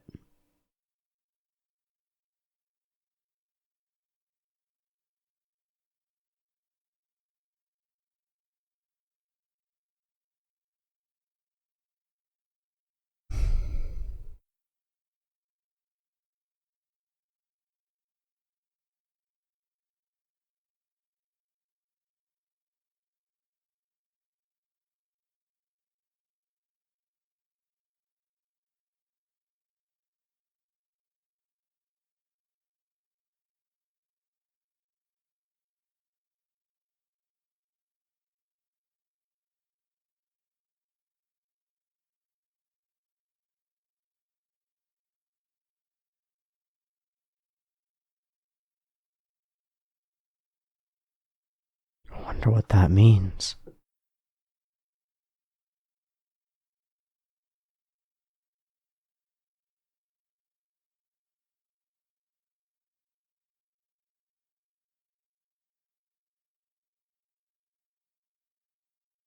It's a lot of teeth.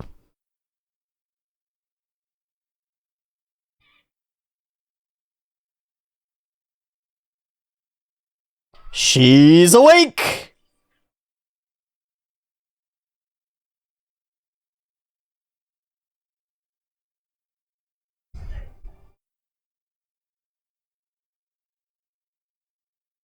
Twisted shit.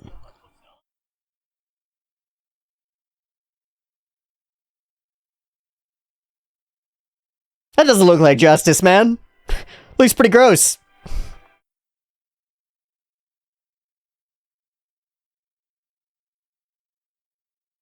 Fuck. It's like artifacting as it goes. It's blocky. That's awesome.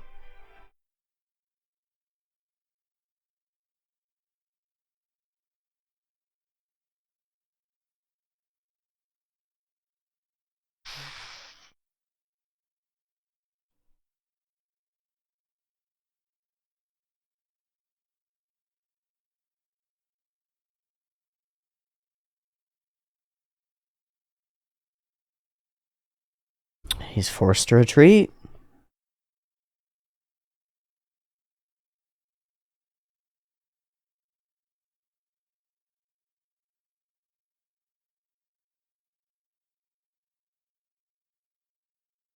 Nah.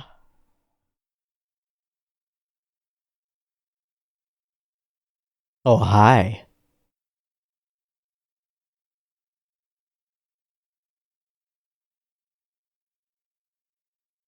So why doesn't he kill him here?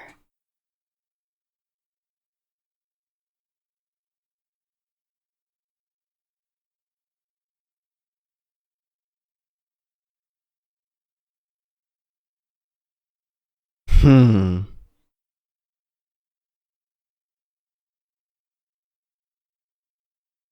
Oh, interesting. Because he believes that sorcerers are members of the god race. Oh, so they used to be really good friends. Until that falling apart. Huh.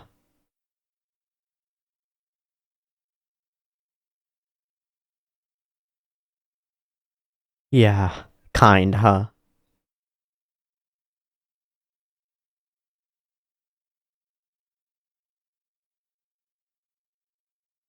Alright. Alright, but fuck you, though.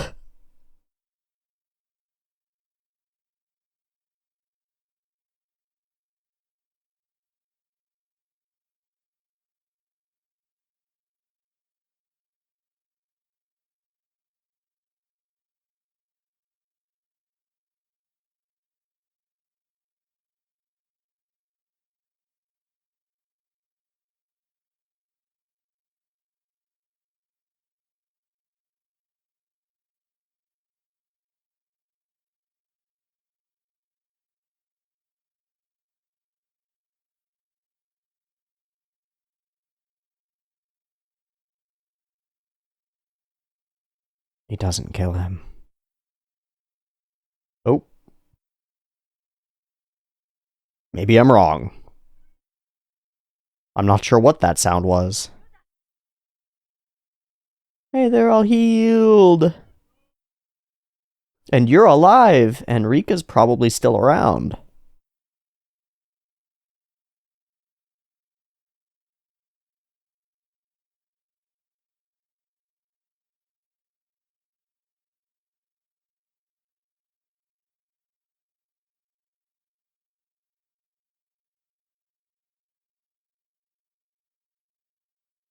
He trusted him not to kill them. Oh, she's here! Hey girl, what's up? Hey babe.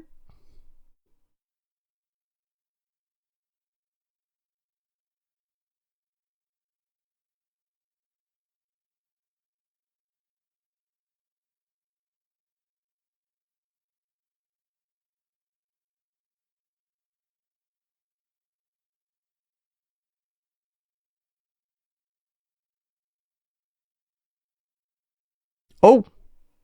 Hi Rika-chan.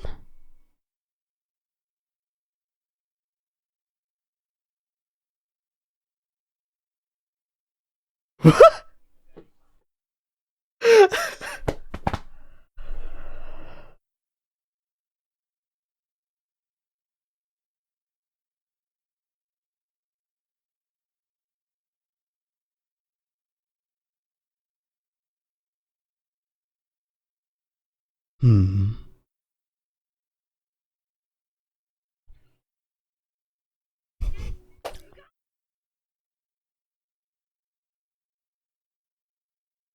Oh.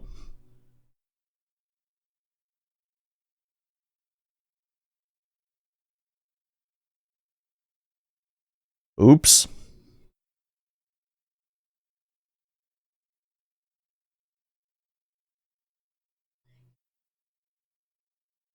Hmm.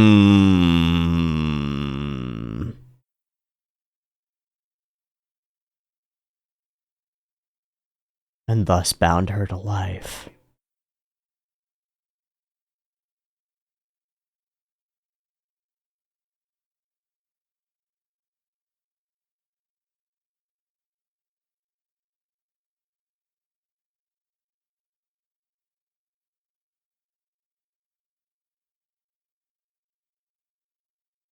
I think she'll forgive you.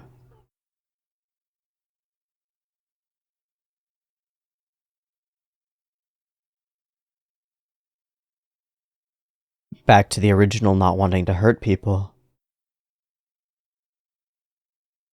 Aww.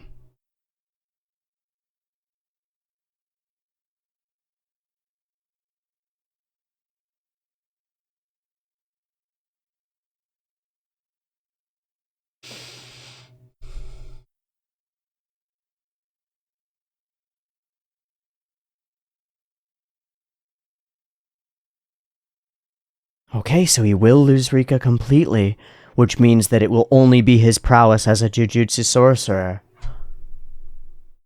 that enables him to stay one, and leads to the great respect that everybody else has put on him. He's clearly a genius.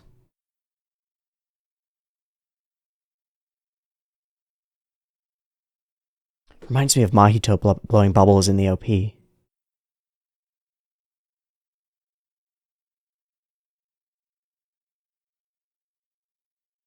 All the landscapes are real standouts. Denouement? Aftermath denouement? Yep, 10 minutes left.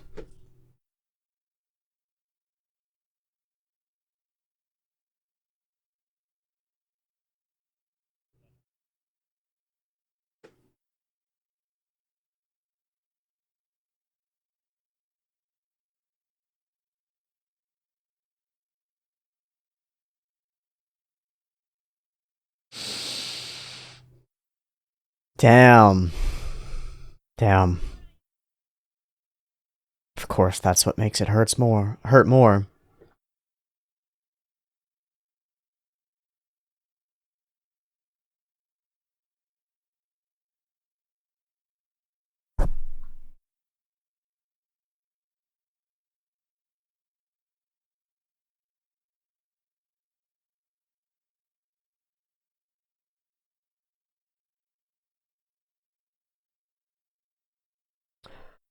Okay, it's 9 minutes, and there are like 2 minutes that are separated differently because there's an epilogue chapter. So I guess I'm gonna sit through this.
Okay.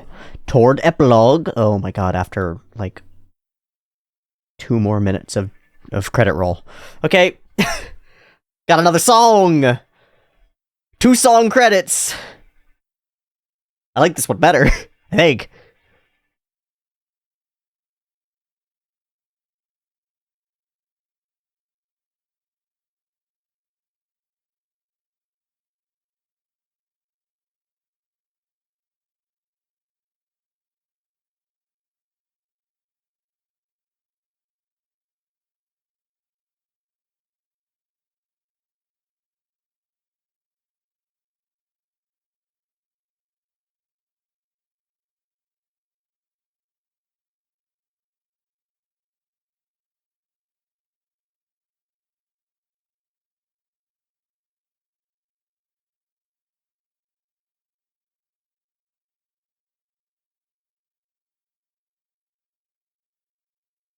I feel like this is all from Geto's perspective.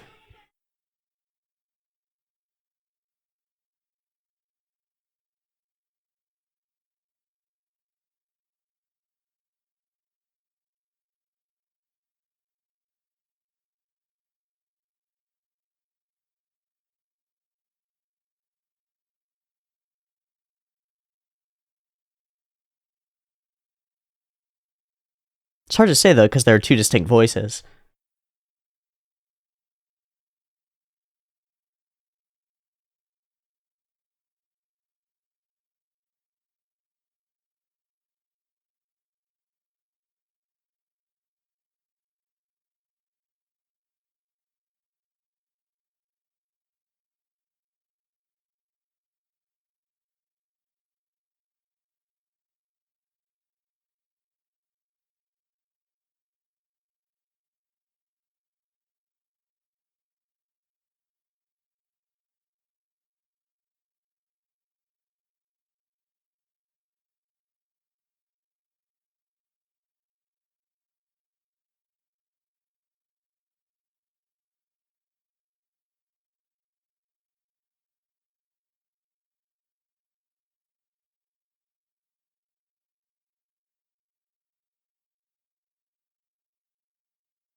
Stop credit rolling! Just stop! Alright, it's so close to done. Okay, it's just a minute and a half at the end. If it's just a sampo, I'm gonna die.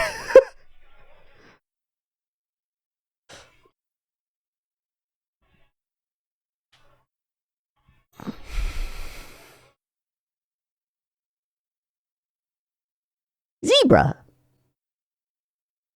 Black with white stripes. I don't know what color giraffes are, actually. Oh, is this gonna hint that Geto is alive? Oh!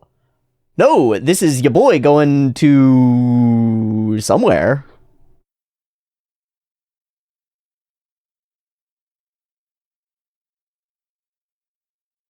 Oh, shit! What the fuck? This guy?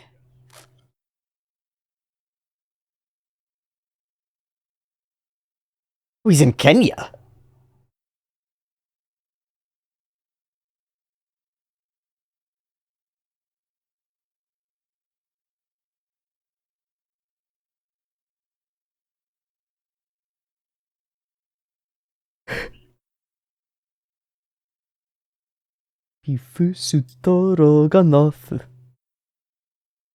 Oh, hi.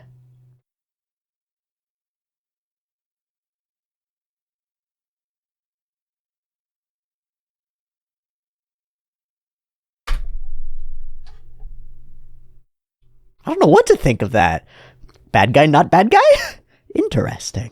Oh god, those are the first words that I'm saying after ending the film. Damn it. This is the shit. I sit here for 10 minutes listening to the after music play, and then it just gives me this little goofy stinger that just wipes my mind of everything that I had to think about.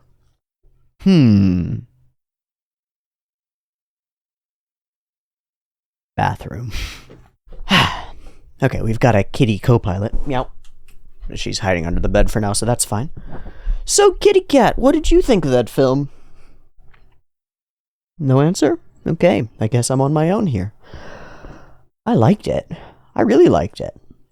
It didn't blow my mind in some of the ways that I kind of expected it to, but I think what it did do is really nail down a compelling story over the course of one piece of media. I think it did a better job of presenting the world and the initial introduction to these characters than my impressions of the overall TV series. I'm not sure why that is. Oh, there she is. Oh, up we go. Yow. Good to have you, little goober. Good to have you, little goober. So now, tell the people. What did you think of Jujutsu Kaisen 0, huh? No? You want down? Okay. No answer. No comment from the kitty co-pilot. Too bad. Well, I'll say it again. I really liked it. There are a lot of things to point out. This is that issue that I talked about at the beginning, that film is a lot. It's like a lot. It's an hour and 45 minutes of immaculately produced content. The whole thing has got so much to it. So where do I start? Visuals? Storyline? Overall character development? Arc? I don't know. So I guess I'm just gonna dive in, and we'll start at the beginning with really cool imagery. This sets our scene in a really amazing way. This first shot of the film. Meow. Clouds above, telephone lines. Telephone lines that we will bounce off of in the final fight. Sunset hues become almost puddles of blood. And then a bullying situation that's very familiar to Junpei. But also, I think maybe deeply relatable to a lot of people. I know someone who feels this way in the real world, in his real experience of existence, and has expressed such to me. Feels like he has a monster inside him. Yes?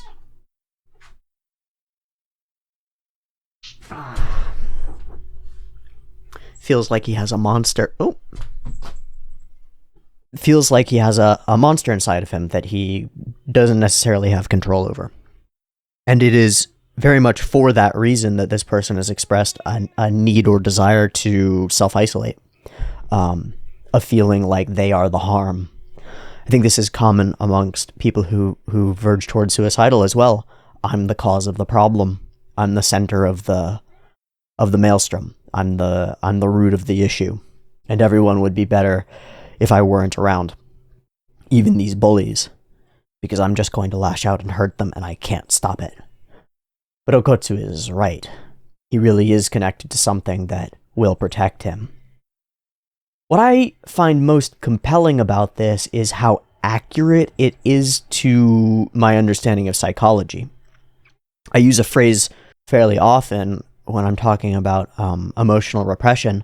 I view it as squeezing down, like on a handful of silly putty or clay. And when you try to grip and hold your emotions, repress them, push them down, avoid experiencing them or relating to them or communing with yourself, really, understanding where they're coming from and recognizing them. And, well, Gojo says at some point, you can't control what you don't understand, right? He uses it in part as a justification for his need to understand Rika and this monster and these interesting things so that he can control them, but it reflects on Yuta too. You can't control what you don't understand, and you can't understand what you repress. You're keeping it as far away from you as possible. What happens when you try to push it down and repress it is it squeezes out the sides. And so it becomes Jung would call it a shadow. It would be the parts of you that you dismiss, disrespect, disregard, and avoid identifying with, they don't stop acting just because you consciously push them down. They squeeze out the sides and act in your stead. And you'll wake up after they've been doing whatever they've been doing, and you'll be filled with shame and regret, but then those shames and regrets will turn to, wait, but that wasn't me, I didn't. And so you start further denying that part of yourself, pulling away from what's really inside. We imagine that here, in the context of the Jujutsu Kaisen universe, it's this curse, but what is the result? Like, what results in this curse? What results in this great emotional energy? Because that's what curses are in Yuta's life. He blames himself for the death of a little girl that he was deeply connected to. He thinks of himself as causing it. And then, when she's linked to him, he thinks of himself continuing to think of himself as causing it. And indeed, that turns out to be exactly correct. He did cause it. His need to hold on, his clinging, his denial of reality led to the creation of a monster shaped like her voice inside him, and became the thing that would protect him, because he became too weak to fight for himself. His conscious status, his conscious being is withdrawn, and his response to threats in the reality are to withdraw further. So when she emerges, when is it? It's to protect him. It's to fight. It's exactly what would happen if you took someone who's repressing shame, trauma, and potentially murderous intent, anger, rage, and you push them to the limit. They might flip on you.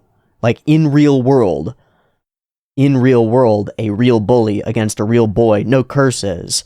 This shit really happens, where the bully doesn't know what the fuck they're biting off, and neither does the kid who's getting bullied. And he's going, I don't want to do this. I don't want to do anything. I don't want to do anything. Stop. I don't want to be hurt by you. I don't want to cause hurt to you. Snap. Fight or flight kicks in, and it chooses fight, and the bully ends up mauled to pieces, missing eyes, bite marks, like the works. It's spectacular, the destruction one human being can cause if they are unhinged, unleashed. So this feels exceptionally real to me. It's all in fantasy metaphor. He's literally carrying around the embodiment of the curse that has grown out of his childhood friend who he lost and couldn't save, and thus kept inside. But it's as real as it could be. So my question at the outset is, how many people feel like they connect to Yuta in these opening sequences, feeling desperately sorry for actions that he doesn't seem to be able to control, blaming himself entirely for what he has been essentially forced to do, wreaking havoc across the people around him, enemies and friends, though he does not consciously want to. Does anybody identify with this? Anybody identify with the idea of, like, acting in ways that cause harm to others that you really don't want to cause? Like, if you evaluate them, your conscious mind goes, I have no desire to cause harm to these people, but they keep telling me that I'm causing harm to them. Then you've nailed it. And you understand. I think that the author very much understands. So where does it leave him?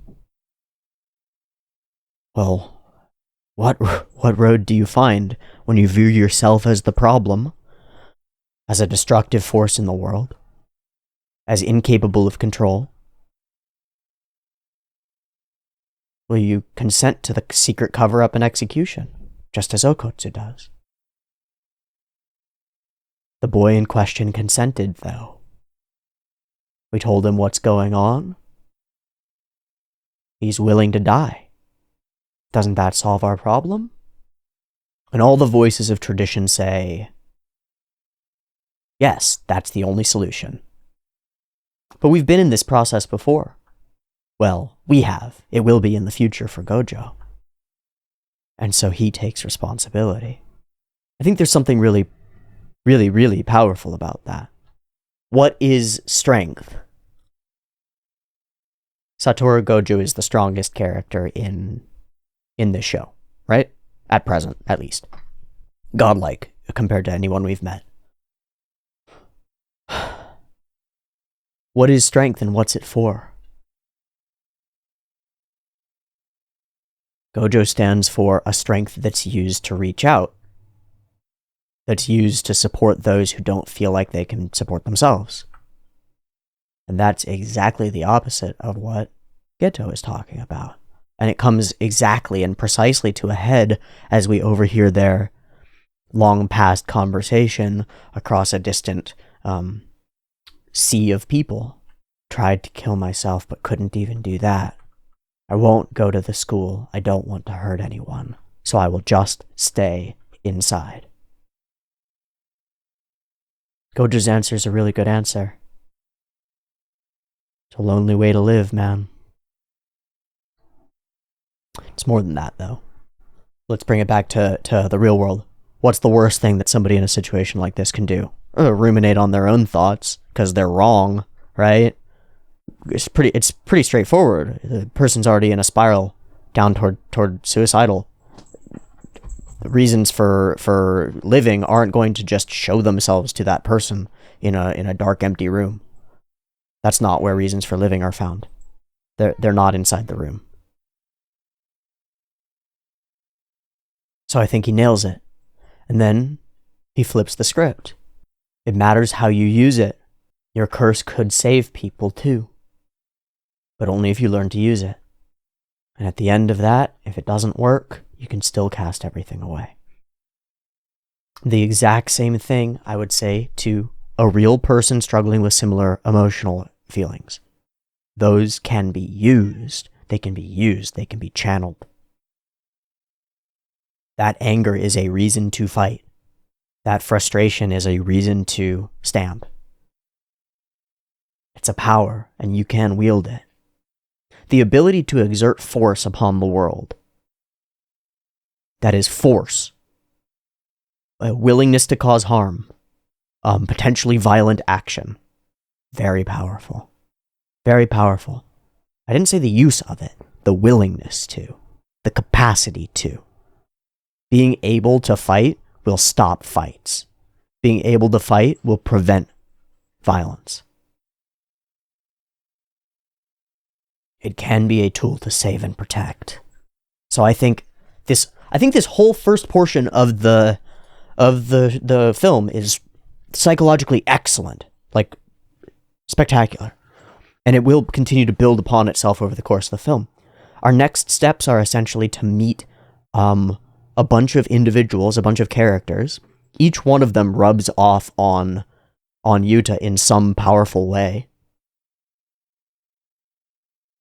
He starts using cursed tools and beginning to manage them after meeting and understanding Maki.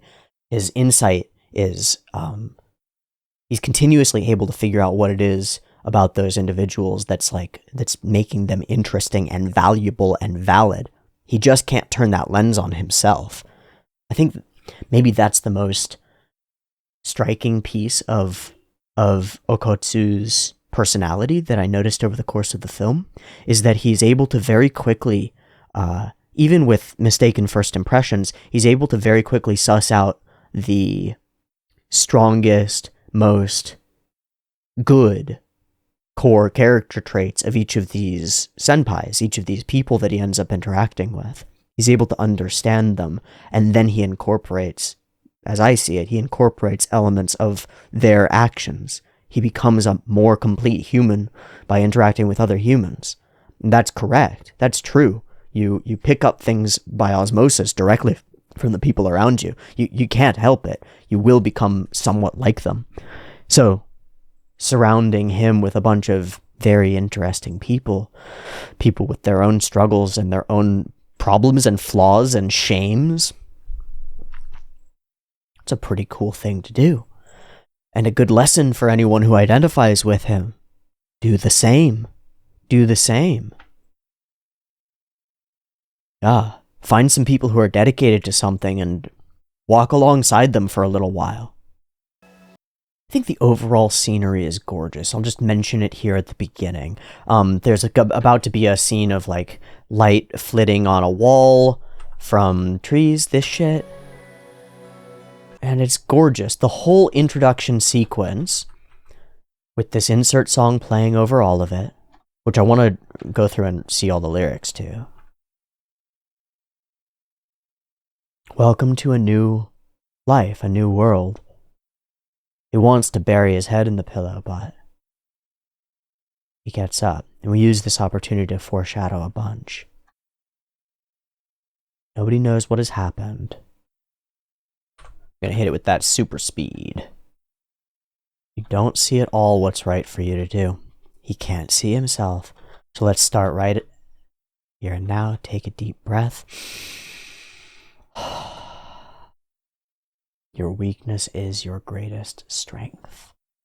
Want to hear this musical swell as he crosses this threshold. It's dope. I will just say that I think all of the music in the film really hits better than most of the show by a long shot. It's film scored, so that's not surprising, but it's still striking. The world will take you. You can trust them with all your heart. You will find that you can do anything. You are the one. What a really powerfully positive message.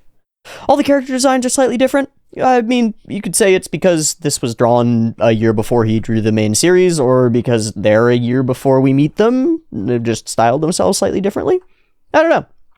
I'm not going to comment on this line again. I just cannot do it.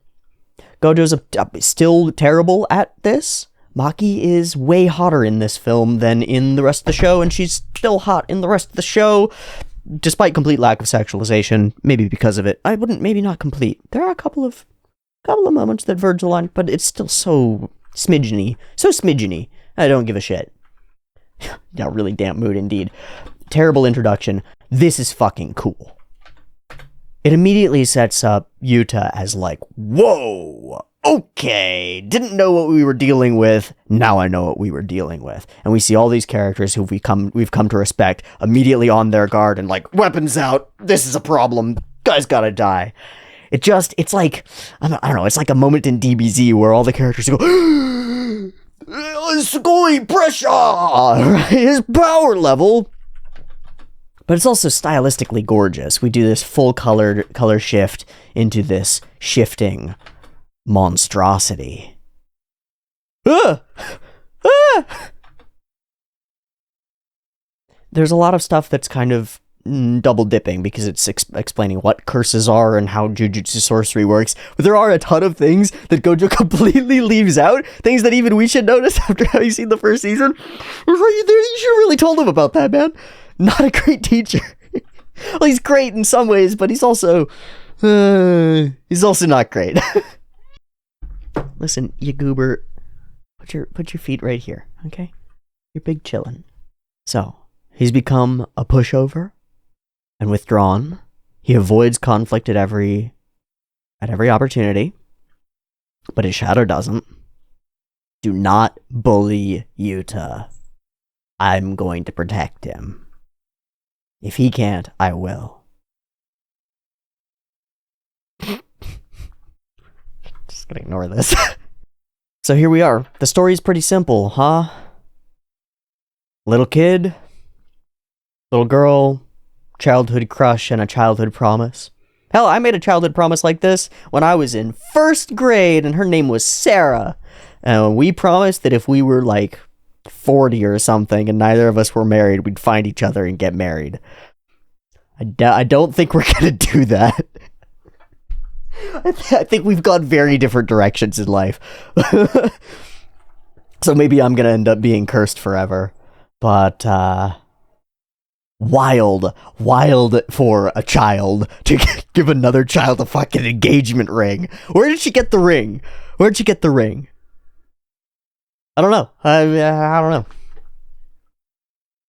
The one ring to rule them all. wild. Extremely weird, but also deeply sweet. I mean, it's a really solid way to demonstrate a strong bond between people. And then raise the question of what exactly happens to make her into such a potent curse. It's not her. It's him. So I think this scene is also really cool, because it depicts something that isn't quite true, doesn't it? A memory that isn't quite accurate. Because we see later what it really looked like, that she grew out of his shadow, not clutched onto him from the body. A little bit different. Those little bits of difference, those are the kinds of little twists and tricks that your memory really plays on you, that you'll find as you dive into your past and evaluate events that have happened. There will be elements that will be fuzzy, elements that don't quite make sense. Our memories are deeply imperfect, and the more times that you replay something in your mind, the more altered that memory becomes, not the more concise and clear. It's like every time you access it, it changes just a little bit. Especially if you access it in a deeply emotional way, or it's full of an immense trauma. The bully who hit you once when you were a kid is huge and monstrous and has evil eyes and sharp teeth. Like, your mind will really do this, will really build out these fantastical scaffoldings around your memories. And those fantasies, rooted in realities, and so they feel really real, those fantasies can affirm and confirm your beliefs of self. Your mind will alter your memories to fulfill those beliefs of self. We're weird creatures. We're really fucked up weird creatures. Man, we really are. But I think this is really interesting.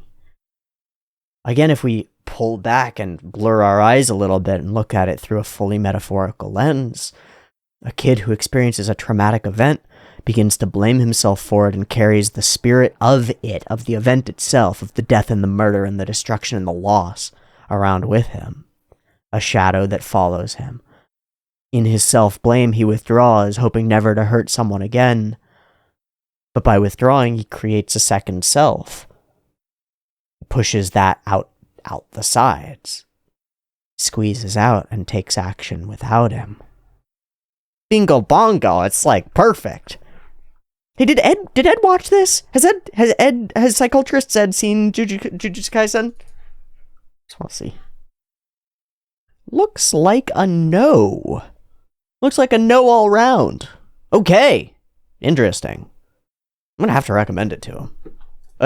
Particularly the film. Like, because the film is...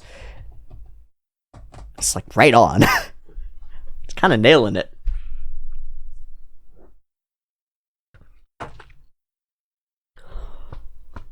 She's blind, too. Right up until the very end. I don't know what to think of that. My overall take is that Gigi came up with a really potent short story. And I think it works extraordinarily well in this sort of short story format. And then transitions really well as a film. I really like it. Okay, I'm going to keep skimming through at 8 times speed until I see things that are really interesting that I want to talk about. Immediately clocked as having been bullied. Even I'd bully you. Maybe it's because of your curse. It's written on your face that you're branding yourself as a good person. It's sickening. Why are you acting like the victim when you're the one being protected? Because the protection isn't under his control and he doesn't want it to happen like that. Passive your whole life. It isn't so easy that you can get by without any goal. Where does this come from? I said it while it was happening. It's pretty obvious, right? Maki's projecting. Right? I was in a traumatic situation and I used XYZ to solve it. And now I'm continuing on moving forward via XYZ. Why aren't you?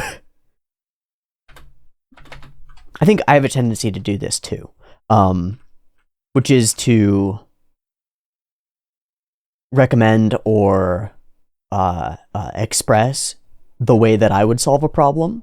But it's really important to realize that the way that you might solve a problem, first, isn't the way that someone else would want to solve the problem. Second, might not work for them. And beyond that, like, they might not even be able to see it because of the struggle that they're actually dealing with.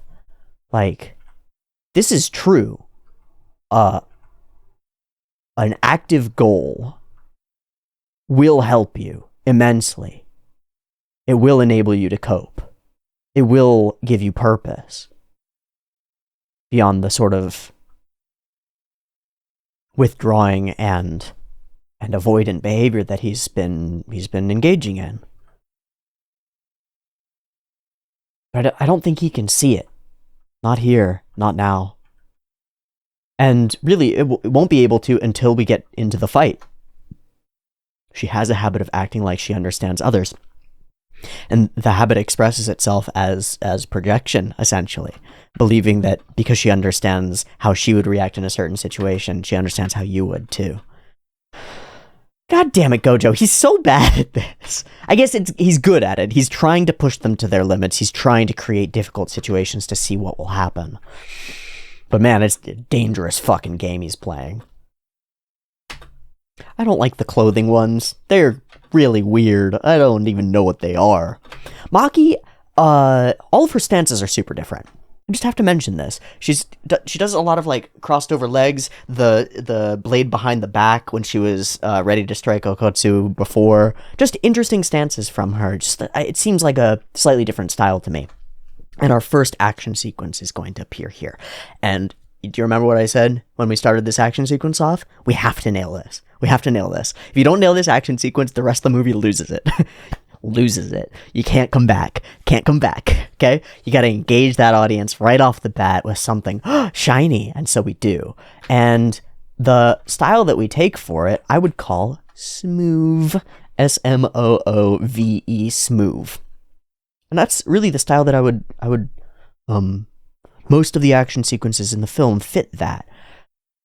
Jumpiness? No. Impreciseness? Not really.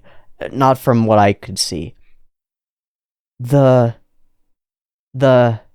less over the top, less leaning into like Kaneda style and impact frames and like explosions and insanity and bigness. It's less leaning into that. More focused on fluid character movement, the martial artsy prowess of the characters. Even when we get to the bombast that is the panda beatdown sequence, it's still fluidity at core.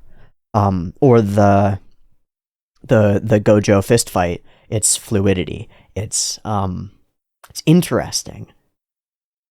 It's interesting. So how do we get it quite that fluid? We do it by going on ones. That's how. Thought so. Yeah. Jump it to a full 24. But not just for the slow-mo. I don't think. Okay, so that's on twos. That's on ones. That's partly on ones, so it's a mix.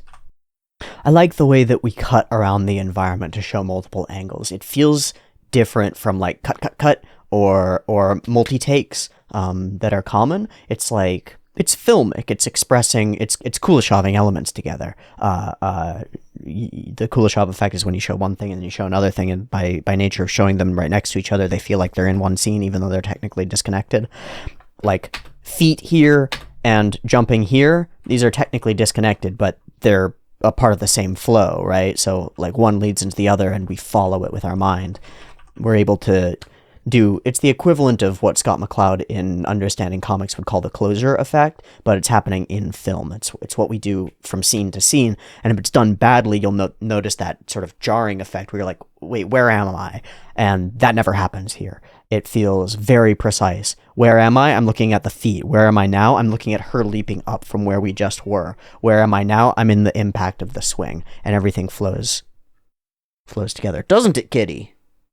Yes?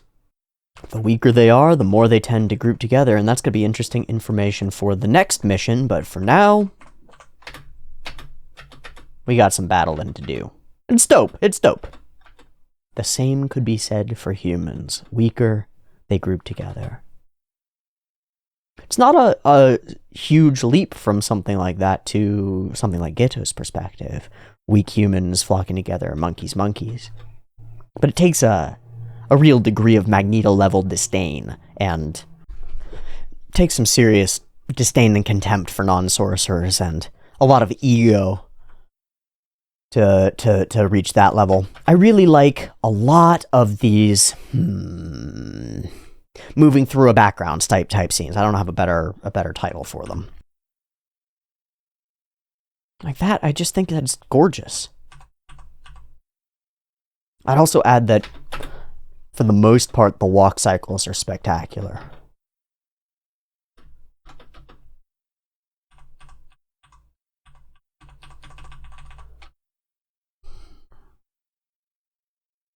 All the subtlety is really there. There's a lot of effort put into this film.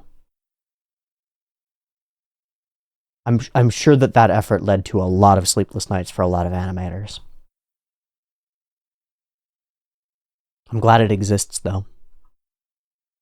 And he's special grade. Get wrecked. Get wreckarinoed. Ba-boom! Monster's here, and it looks dope. I think this monster is very similar to the first monster that we fight with Yuji, and the scenario is pretty similar too. Female character in danger, and really, both of them in grave danger.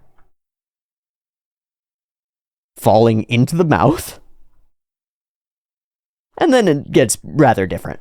Yummy. Yummy snacks. Without her cursed tools, Maki's useless, which forces the hand onto Yuta. He has to be the one who does something. I think it's clever. I think that's clever. And we've got a time limit. Little kids. There's nothing we can do. Not everyone is resistant like you.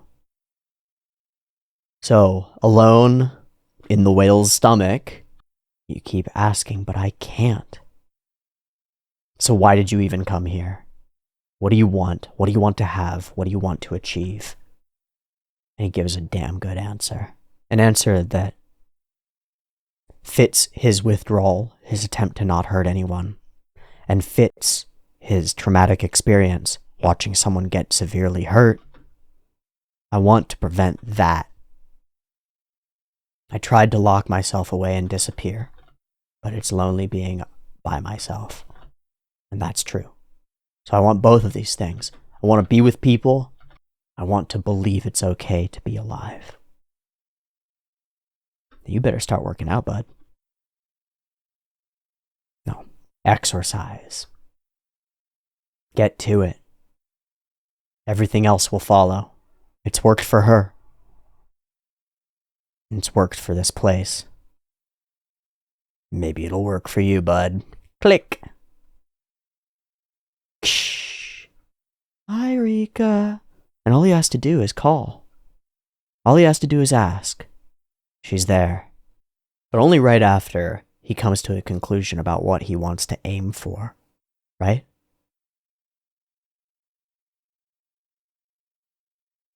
Okay. Blur again. Given a goal, a real goal that feels like it fits correctly at the core of who you are, your shadow is not an enemy, it's an ally. If you choose a goal that isn't aligned with the core of who you are, your shadow will destroy any attempts to get close to it. You will self-sabotage. Guarantee it. Guaranteed. So the first step is being deeply honest and open to realizing what your goals might really be. It might be disgusting, just to be clear. They might be awful to look at, but you gotta evaluate that. And then you can call upon your capacity. I really like that. I think it's true.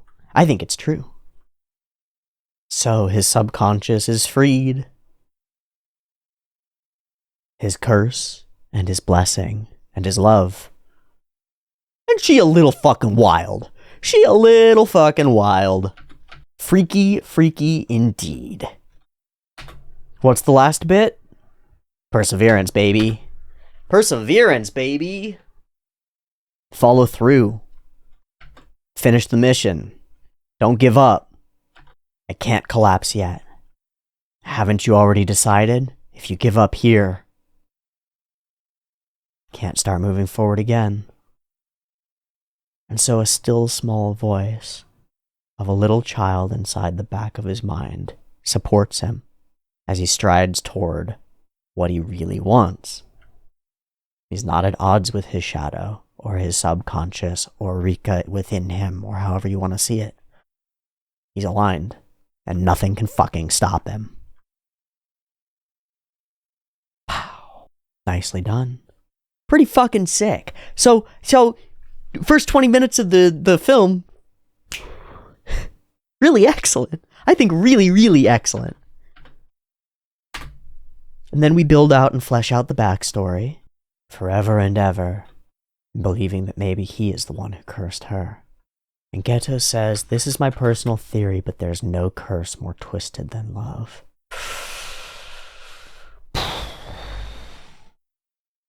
It's a cool line on its own. So he promises to break Rika's curse. And Geto starts plotting. This is cool. This is another element of the whole thing that I think is great. Bringing in and introducing this villain. If I didn't recognize him, he'd still be spooky as fucking interesting. Because I do recognize him, maybe it's even more, but I got no problems with that. It's fun as hell. Evil boy being evil, prepping for some evil shit to do. It's pretty cool. And all of Seal is like, wah! He used the power. It's worth understanding. Why did this work? Why did this happen? And he says that crucial line, you can't control something you don't understand. So I'm going to figure it out. And he just full walks away from the whole squad. I can see why he's got an antagonistic relationship with the rest of the Jujutsu Society. Like, makes perfect sense. And don't you forget, similarly sinister, eh? If you go that far, I won't be with you, bud. Just amazing. It's like, the guy is a nuke himself, so he can just be like, yeah, mutually assured destruction, bud. Y'all come after me. I don't ever want to become like them. I have to be careful. I think that's a really cool, insightful moment as well. Because this is classic, right? Every generation does this. Every generation does this. First you're a rebel, and then, well, then you start to become what you hated. No one's allowed to take youth away from the young. Swords! Imbue her energy in the sword. Control. This sparring sequence looks awesome. I think maybe most notably is how capable we are of pulling camera in and out fluidly.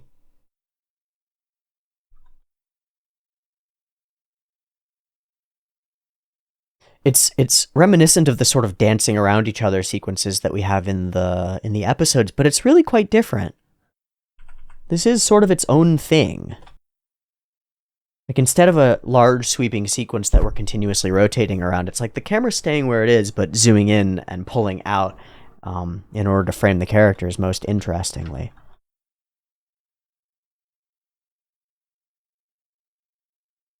I think it ends up working really well. I do need to see the fucking leap dodge into splits insanity. Okay, big leap. She dodged it. Impossible. Shoop. God damn, girl. Into a full windmill. Crunch. Bam. Ugh, throw. Bonk. Wrecked. Alright. Experiencing pain or... God, just banger lines one after another, really. This is maybe the most true thing about humans that there can possibly be. We are anti-fragile creatures. We are capable of neuroplasticity. We are capable of overcoming things. And we're also very much capable of locking ourselves into a pattern. A pattern like avoiding pain. A pattern like moving away from things that are difficult and uncomfortable. You can lock that into yourself. Enjoy your shitty life if you do. In my experience, a lot of the things that are worthwhile in life take a bit of discomfort. But by experiencing that discomfort by choice, you generate purpose inside yourself. How do I put it? It is motivation. The active choice to experience discomfort, that is what motivation is. It's not a feeling that you get, it's a decision. And when you do it, it generates the ability to do it more. It locks the pattern in more. Makes you more, instead of difficulty avoidant, makes you look for opportunities despite the difficulties within them. If you want to grow as a person, finding things that are worthwhile despite the struggle that's inherent to them, like learning a martial art or becoming strong. How do you become strong? By breaking. Literally, biologically, mechanically. How do your muscles become stronger? By breaking and rebuilding stronger. Same thing with your mind. Same thing with your spirit. However you want to view yourself, the whole entity works the same way. By overcoming. I like that we keep this battle going on in the background and really get kind of fun with it as we're pulling out. The panda realizes that he can ship them and he just goes for it. Wild. So off to another space, and Okkotsu... He kinda trauma reacts to everything. Like everybody's scary, and maybe a bully, and maybe scary. Not sure. Don't let Rika out. Otherwise we're both dead. Oh no. And we enter into the shopping district. So, we have our conversation, our experience with Maki, and we come away from it with what she tried to tell us was a reason, but then by experiencing with her, it turned into a reason for him. What does he come away with? He comes away with a drive and a purpose and a reason to be here. And then a spirit of perseverance, a willingness to strive continuously, to move forward. So now we have Inumaki's portion. Spooky little fish. Weak curses, just like kids who wanted to buy an extra candy bar at checkout and their mom didn't let them. That's a hell of a group, though. And a great way to show off just how powerful Inumaki is. Explode! Rad. Alright, let's get the fuck out of here. Ugh. But just like before, we put Yuta in a situation where his more powerful, more experienced partner stops being very useful. Maki loses her cursed tool. Inumaki loses his voice a little bit. Has just a limit on it, you know? And then the unexpected sort of happens.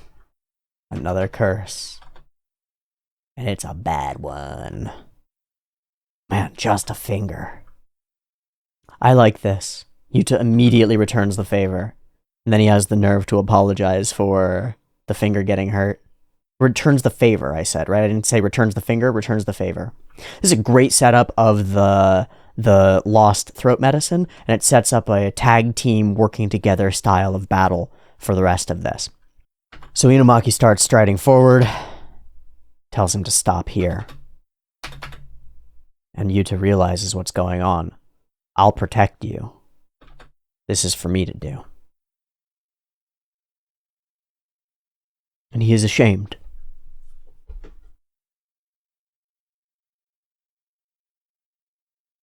To withdraw, to let someone else fight his battles, to avoid causing harm or fighting or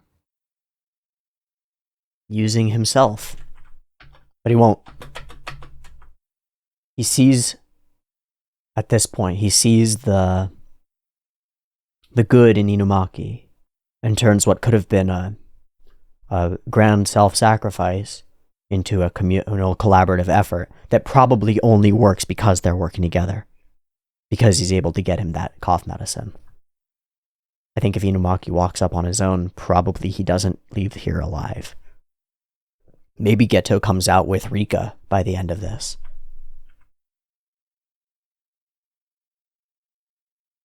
Unfucking leashed. And I think this sequence is gorgeous.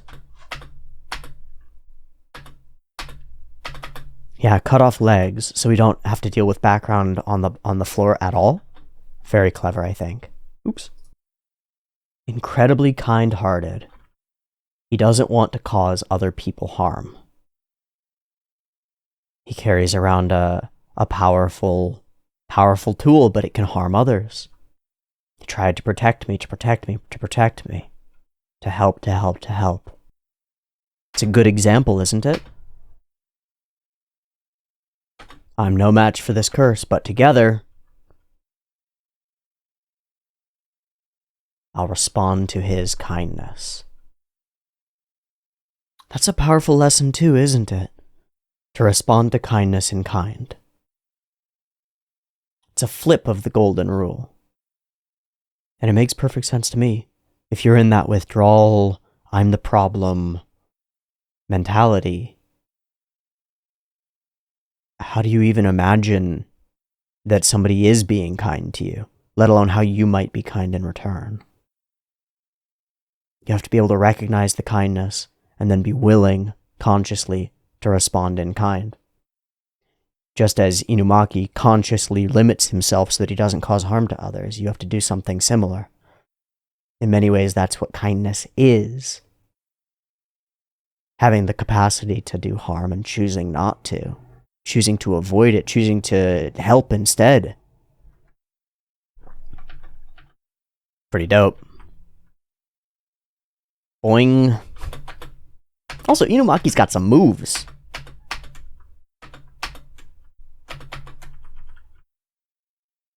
And bars. And boom. And we did it. Nice. Until I break the curse, I want to be useful to everyone. His situation was rather similar to yours. Don't ask me about cursed energy, rough. Rough! And Gojo smells Geto because they're best friends! Geto's as creepy as could be. It's fucking like king shit, cult leader stuff. Even gets this lady to have a crush on him. Ugh. It's perfect though. Release people from their curses, gain a reputation, and gather them for your own purposes. Blushy, blushy, blushy, ugh. At least for a filthy monkey who can't even use sorcery. Well, I was doing fine right up until then. Yeah, so Magneto. You don't have the X gene, y'all suck. You're inferior pre-sentience. It's rooted in kind of Darwinism, but in the Nazi interpretation of Darwinism, we choose who the inferior races are, and we'll get rid of them. Just for him, it's power based, purely. Ugh, disgusting, deeply villainous, directly wrong, but also like really gross. Really gross. Gotta disinfect myself from that stinky human smell. Ugh. Ugh. Ugh. Just posing for pictures and womping some dudes. What are people? They're tools to be used. What are curses? They're tools to be used. Everything is a tool to be used, unless you're ascended like him. Unless you're among the chosen people, as he puts it. Man, what a horrifying way to die. What a horrifying way to die. Just explodes from suck. Ugh. And her this is such a potent element. Her disgusting isn't at Geto's actions, isn't at this dude exploding and blood being everywhere. It's that this creature would have the nerve to dirty my hall and ugh. Yeah, well, if you were cut open, you'd look exactly the same, bitch. That's why I'm always saying they're monkeys. We are the evolved ones. Ugh. Some cool character designs, gotta admit it. Especially Chef. Well, okay, so it's a military cap, I know, but Chef. I just had a bad feeling. So we talk it through, and there he is. Fucking wild pelican fucking shit thing. I love the twins, or the sisters, whatever they are. They're awful. Nanako and Mimiko. They're ultra gross, and I love them. Would watch their whole show. Damn, he's fast and spooky. And this is so cool. The villain he just fully believes himself to be right. And he fully believes that other people will see it as being obviously correct if he just expresses it to them. It's psychopathic. It's a complete disconnect from others. But he's like, the logic is perfect. The logic is perfect. Don't you get it? All non-curse using humans fucking suck. And we should use all this great power that you have in order to fulfill my worldview. And result in a perfect society with only sorcerers. Haven't you ever questioned this shit? And he's like, no. I got here like 3 months ago, and everybody I've met has been pretty cool. Wrong target, man. Yes, there is this paradox. It's a mistake. It says that the strong must accommodate the weak. And here he gets into, well, I said Nazi-style Darwinism, and that's exactly what it is. It's utilizing Darwinian evolutionary principles to justify taking eugenic action, let's say. Genocidal action, in order to pursue a misinterpretation of a natural process, right? Like, I am clearly the arbiter because I'm superior. I am the arbiter of what's superior, me, and everyone who's like me. And so I'm going to eliminate everyone who's not, because we've halted our own path of evolution, right? Gosh, our terrible society that keeps people alive and, doesn't let the weak die out. That's all bad, man. It's all terrible. What we need is a real small burst of extreme suffering for everybody. And then we'll come out of it, everything will be great, man. We'll build a new peaceful foundation on the ashes of the world that I've burnt down. Help with what? Well, we're just gonna kill everybody. Long time no see. The Zenin clan's failure. Fucking guy. I don't need any monkeys like you in my world. So we very quickly find that this is pretty thin. Just because she doesn't have cursed energy, even though she seems quite capable? Well, I guess to him, ants are ants, huh? But it's Okkotsu's reaction that gets his goat. Hey man, hands off of me. Fuck you. First off, I don't get what the hell you're saying. I've only been here for a little bit. But no. Oh, my apologies. I didn't want to upset you. Yeah, you can't walk that shit back, bud. Is this where he eye rolls? Yeah, it is. I wanna frame by frame that because it's gorgeous. Like, oh, I guess I'm just talking to a child who doesn't understand better. I'll back it up a little bit and be a little bit kinder. Let me turn on the charm. Ugh. He snaps back to that dumb fucking smile. Yeah, intentions are really not that important, man. Declaring war. And gives them the exact event, place, and time. Because it's all a trick. It's all a trap. This is cool. Okay, I know that it's a trap now, but here at this point, I didn't know what the fuck his goal was. It was really curious and kind of solidly engaging to have this evil villain really kind of pulling the strings, having one over on our other characters.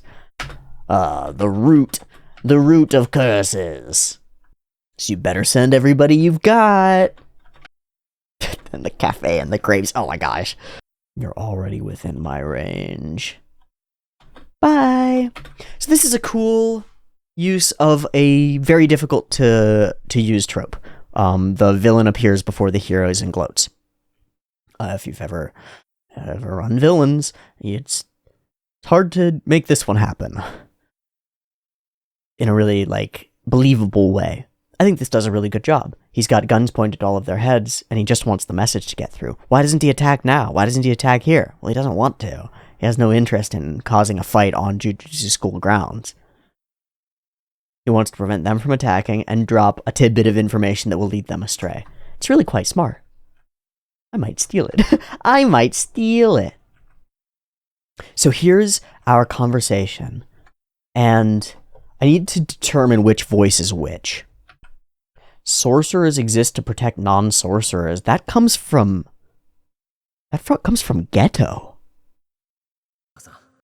That's Ghetto too. Survival of the weakest. That's the ideal form society should take. It should help the weak and keep the strong in check. Sorcerers exist to protect non-sorcerers.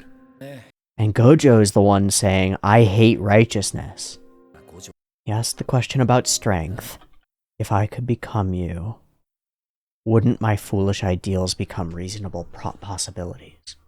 If I were the strongest, I could institute a world where the strong protect the weak and society is built to protect the weak. So what's wild here is that this is the exact opposite of his stated goals throughout the rest of the thing. So what happened? So this is the path that I've chosen. So I will follow it to the best of my ability. And he walks away. Our two characters on opposite sides of different screens, out different windows, watching the same sunset. Maybe the prettiest scene in the entire thing, mostly because of this mist stuff. Fuck. And then we see walking away and a raised finger, which I take as being ready to make a killing blow against him as he turns his back on you. But then he doesn't, of course. And so all of the events that happen after that must weigh upon him. Need to. But that opportunity is lost like the sun setting. And with it, the memories of a great friendship and a youth. Curse manipulation! And they don't know the actual scope of his power, which I think is really cool. He was so clever that he lied from the outset, so that nobody could really judge his ability. He might have 2,000. Okay, he actually has 6,400 something, right? Because later he says, I'll use all 4,400 something of my curses that I've still got to make Maelstrom. But he would have had to establish the first 1,000 in the first 1,000. So he would have had 6K. That's balls. All out war. We gotta exercise that curse. And snap back and he's already figuring it out. And I love the flow of this film. I gotta throw out an overall mention. I think that the film flows together really well. It was written as a single story, as a concise short story, and it feels like it. It feels like it. All the pieces click. Everything is pretty relevant. Nothing feels out of place. And it all builds and builds on itself to lead up to a really spectacular climax. We start in a cool place, right? We prove that we can engage us. We prove that we can engage us emotionally with the first 3 minutes. We prove that we can engage us visually with the first Maki fight. And then we carry on from there. We hold that level of engagement all the way through. Envelop us in more mysteries around Geto and more mysteries around the way that the curse actually works with Rika and the way that this relationship and friendship worked between Geto and Gojo. It's like, it's really cool. I will take him. I really like this panel of like all on creased parchment and stuff. It looks like a Yakuza tattoo or in similar space, or maybe even like a movie poster for an old school movie. Yeah. I don't care if they're bound. Master's dead, curse is mine. So that's our purpose. We have a really nice conversation with Maki here. What does it mean to be called a failure? Well, she doesn't view herself as a failure. She's able to get out of here. And then doubles down on her promise. Spite. I'm gonna return, become a first grade, and crush them from within. Yeah, Maki. Yeah. How very like you. How very strong and unyielding. And there's that insight again. To see through someone. And on her end, it's incalculable what it might mean to be admired openly for a person who was shamed and ostracized. He's pure and genuine. Baka. But it hits her hard. It's not like I want to accept you or anything. Crush, crush, crush, crush, crush, crush, blush, blush, blush, blush, blush, blush. And the boy attacks. I gotta say, just all these shots of his creepy mouth. I don't know how you make a mouth this creepy. Maybe it's the teeth. Yeah, it's just a lot of mouth. This all looks super good. There's so much stuff moving. Ijichi realizes Geto has to stay to deal with the one problem guy. Man, that's such a cool shot. By the time they get in, Maki's already down, but not dead. Geto has a line. He doesn't kill the chosen ones. They're too important, right? Panda beatdown sequence. We gotta mention the panda beatdown sequence. It's pretty freaking dope. It's dramatically different from the first Panda Mechamaru fight. It's so much smoother. We lean on this sort of slow-mo effect for flow all throughout. But it's 300 style. Speed up, slow down. Lots of debris. Lots of really coherent motion through that debris. This is really impressive. We go from really locked in on Geto to an open landscape that tracks.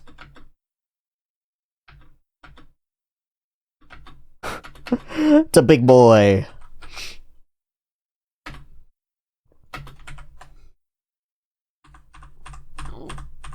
This really jumps right here, right? Boom. Yeah. Boom. And then aftermath. Will we do it again? Sweep. Yep. So, hold, sweep, hold, sweep. These sort of punch fests are exceedingly solid. The ability of the camera to just change direction that fast is really cool too. I wonder who did that. It's reminiscent of Running Man, Keiichiro Watanabe's cuts, but I don't think it was Watanabe. Just, again, with the camera angles flying everywhere, 3D space rendered in a like a really low detail form, really low detail style in the background. Lets them do all this movement work and stuff.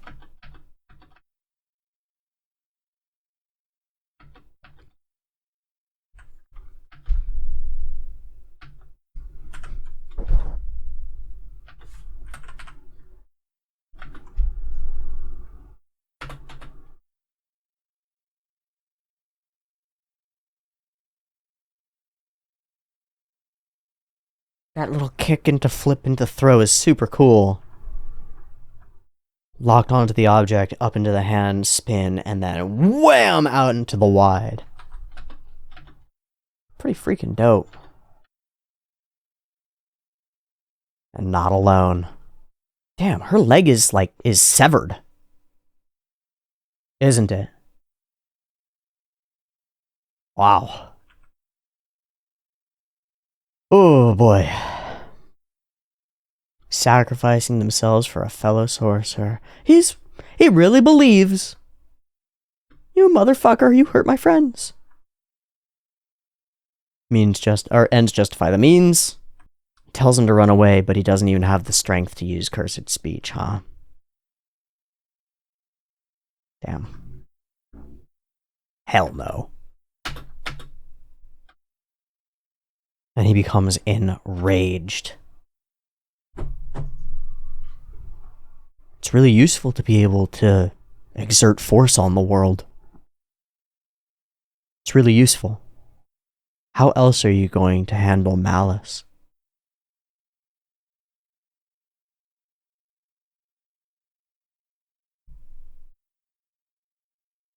Avoid it. Okay.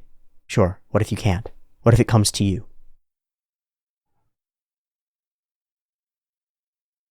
Run away. What if you can't? What if there's something you need to protect? What if it comes to your home? To your people, to your family? What then?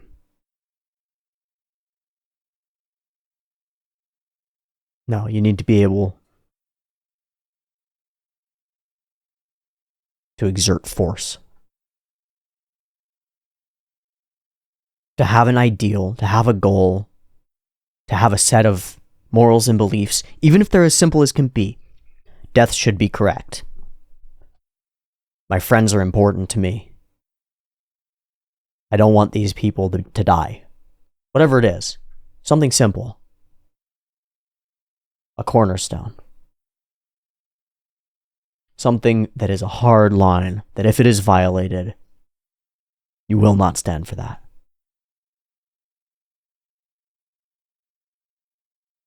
Given that cornerstone, that solidity, that foundation, you can become a fighter for love or justice or something like that. And so he does. And it is heroic to do so. Queen of Curses is such a name. Big running, maybe Watanabe, I don't know. I love the backgrounds in the sky. I think it's rad. We really kick into gear here with background fidelity. I mentioned before it was pretty low fidelity so that we could do all that movement stuff around the panda fight, but here it's high quality all the way through. This landscape is awesome. Yeah, her leg is fully... It's just cloth. And he figures out in an instant, I won't let you die. A gifted prodigy. But the spirit inside him is a jealous one. Lashing out. Why is it always you? No. And there is force to his voice. He's able to see himself, his shadow, Rika, taking action that he disagrees with, and he chastises it. No. And it gets in line immediately. You're more important. I could never hate you. Let's keep our head in the game. Our enemy is that, not this. Let's fuck him up. Up on the telephone pole just feels right. It just feels really cool. And centipedes. Reveals again that he can use a cursed technique that he really shouldn't have access to. The kid is special. And what does he take away from it? More respect for his friends. Fucking badass. the best way of incorporating other people's fighting styles. My friends are amazing. And you dare. Gonna end you, boy. Okay. This is pretty cool. It's really fun action stuff. And skipping it. I'm gonna just skip it. Except for Mei Mei. Holy shit, Mei Mei's awesome. What the fudge? It's just awesome. But it's got truly nothing on the whole Gojo sequence. Casual. Oh boy. This is some of the most fun hand-to-hand combat that I've seen, full stop. Again, we've got this slow-mo, hold on certain frames, speed up for impact. Get a little bit of that smeariness, kind of all throughout. But I think I'd say a distinct decrease in smeariness over the course of the film. Much more emphasis on smoothness, on flow, on grace, like dance as opposed to jittery, you know? It's graceful, smooth. All that whippy stuff looks awesome. Oh man, that was freaking cool. And then becomes snacks. Fucking cool. And where's the full beat down? Thwam, thwam, thwam, thwam, thwam.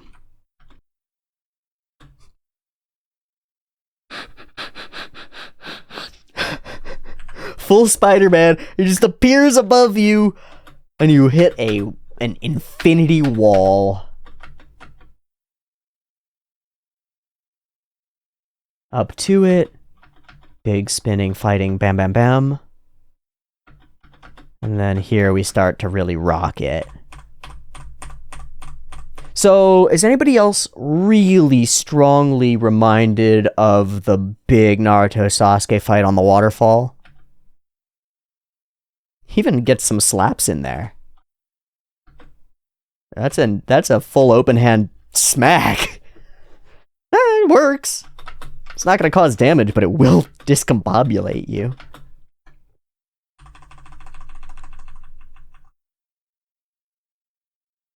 Wonder if they're thinking Wing Chun for those sorts of, like, those strikes.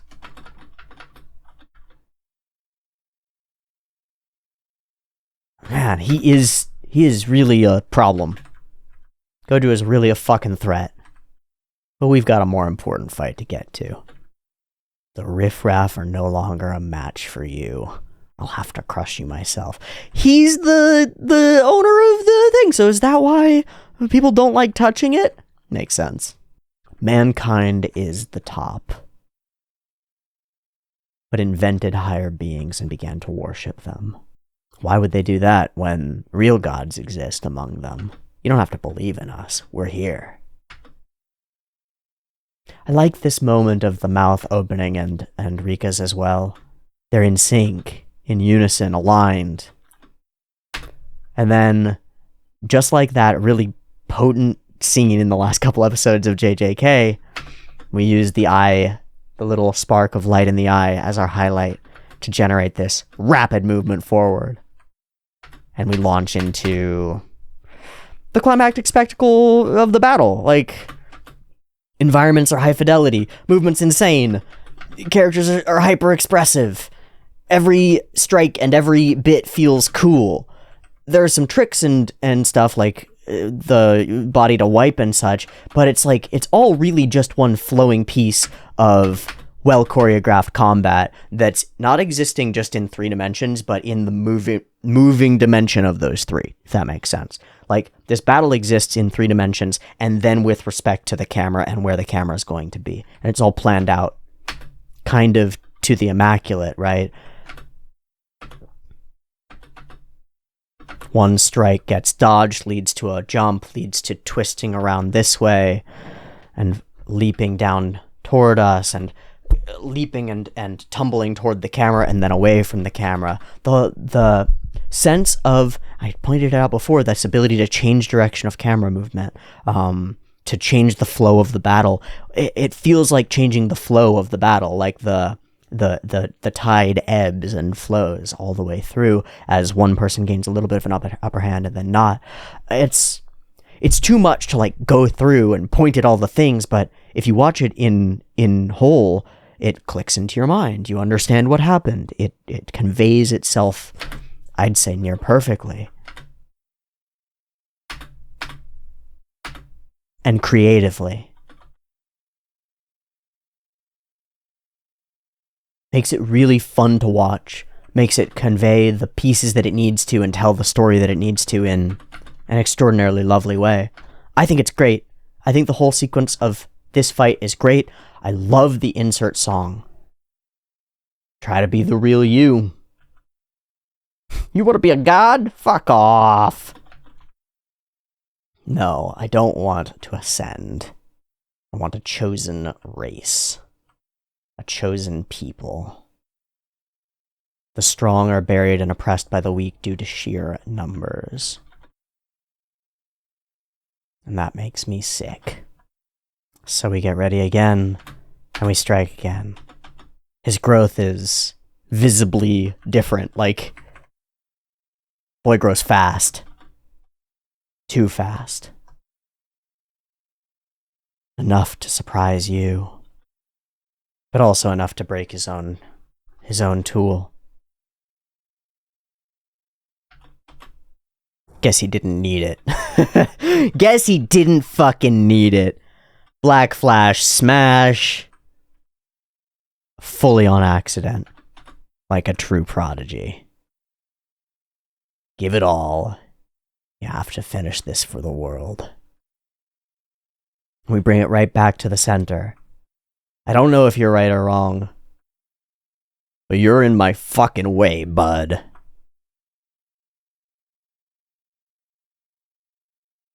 To believe what I need to believe? Calls him an egotist and calls him out for self-affirmation. Yeah, man. Yeah, man. So he pulls out Tamamo Mai. I'm guessing that this is a mythical entity. Oh yeah, big time. Legendary figure. I'm gonna find out. She never does anything. Legendary fox spirit who possessed a concubine, enchanted the king, and then caused a lot of problems. Okay. Wonder what she would have done. But that's less of a problem compared to Maelstrom, which is a really cool piece of animation, I'll say. The smoky aspect to it and all the different creatures, like, really cool.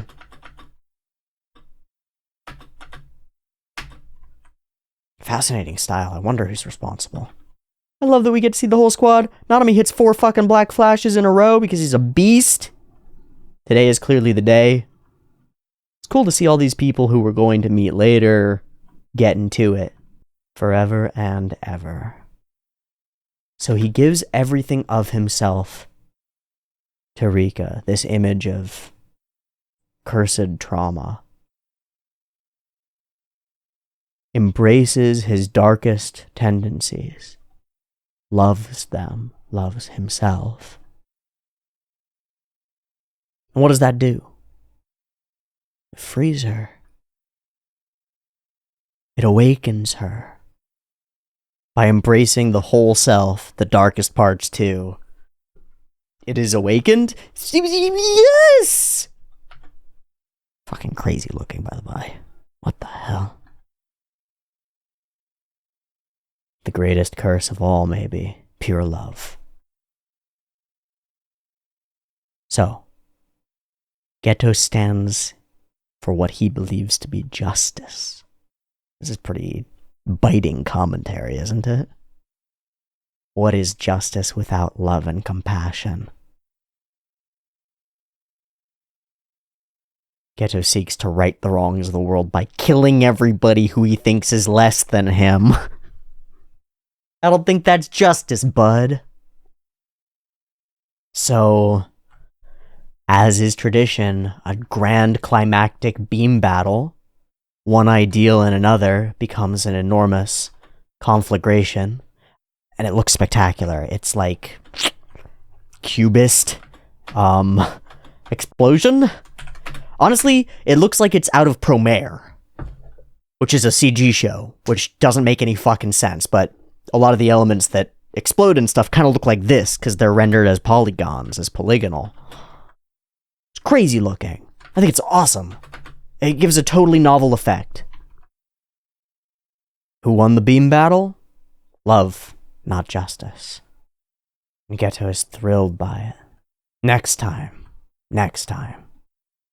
For sure. We can see how this evolved into trying to capture and control Yuji and Sukuna. Is my family safe? Speaking of his underlings? Unlike you, I'm a kind man. Not you.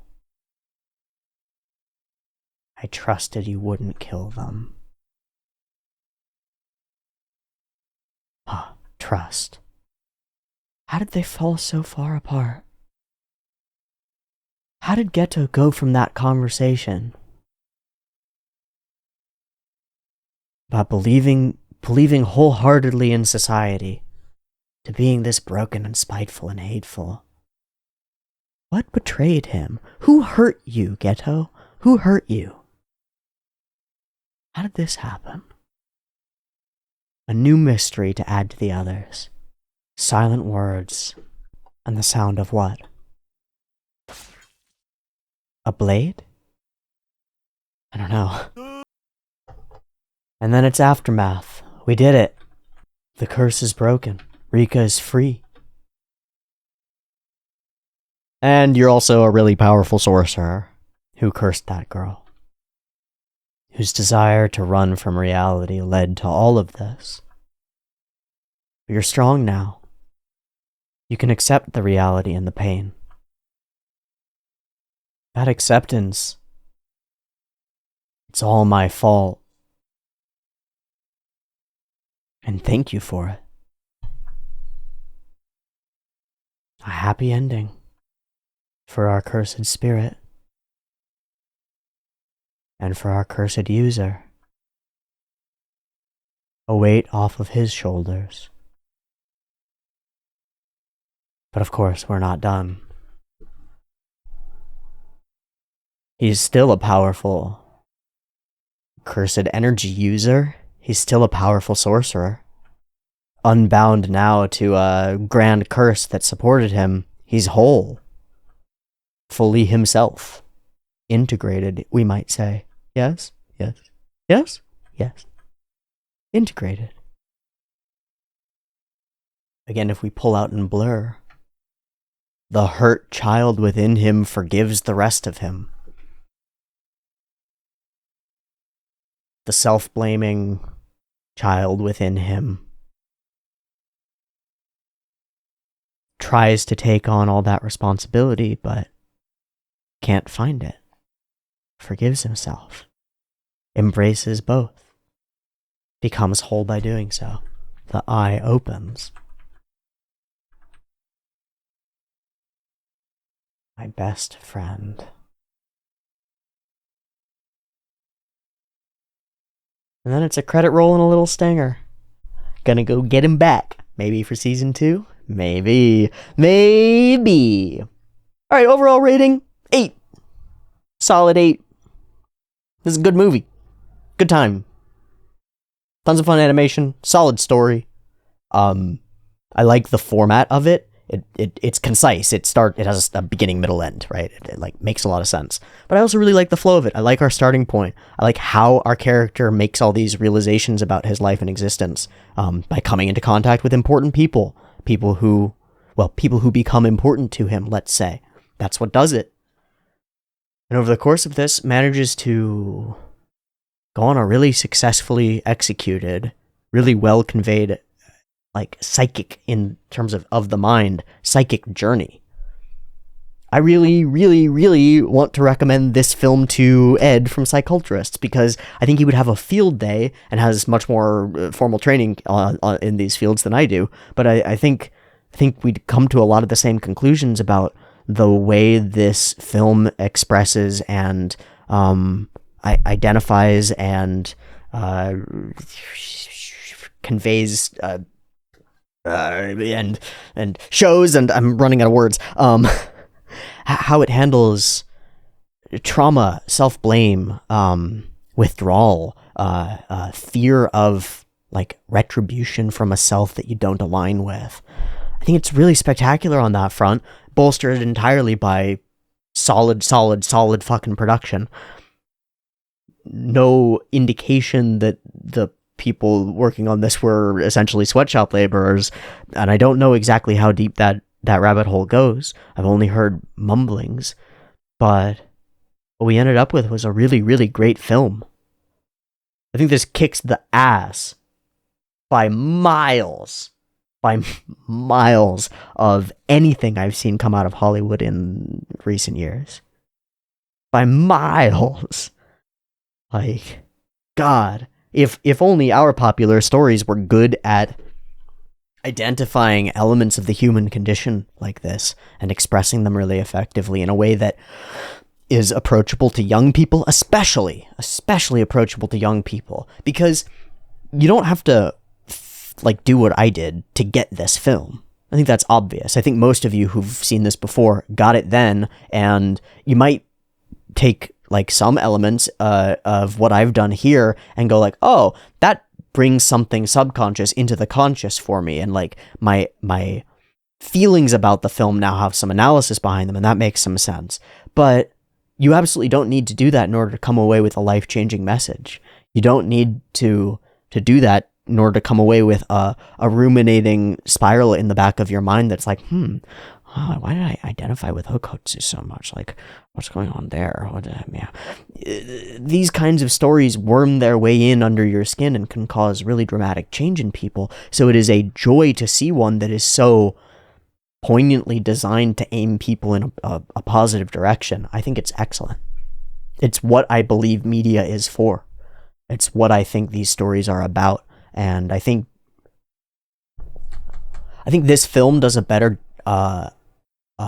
job of demonstrating that Gigi is capable of high-level storytelling than any of what I've seen of Jujutsu Kaisen so far. And it makes me really excited to see this relatively young creator continue on. So I'll say, here at the end of Jujutsu Kaisen 0, I really enjoyed this film. I really hope you did too. And I'll catch you next week for Season 2 of Jujutsu Kaisen. Much love. Peace.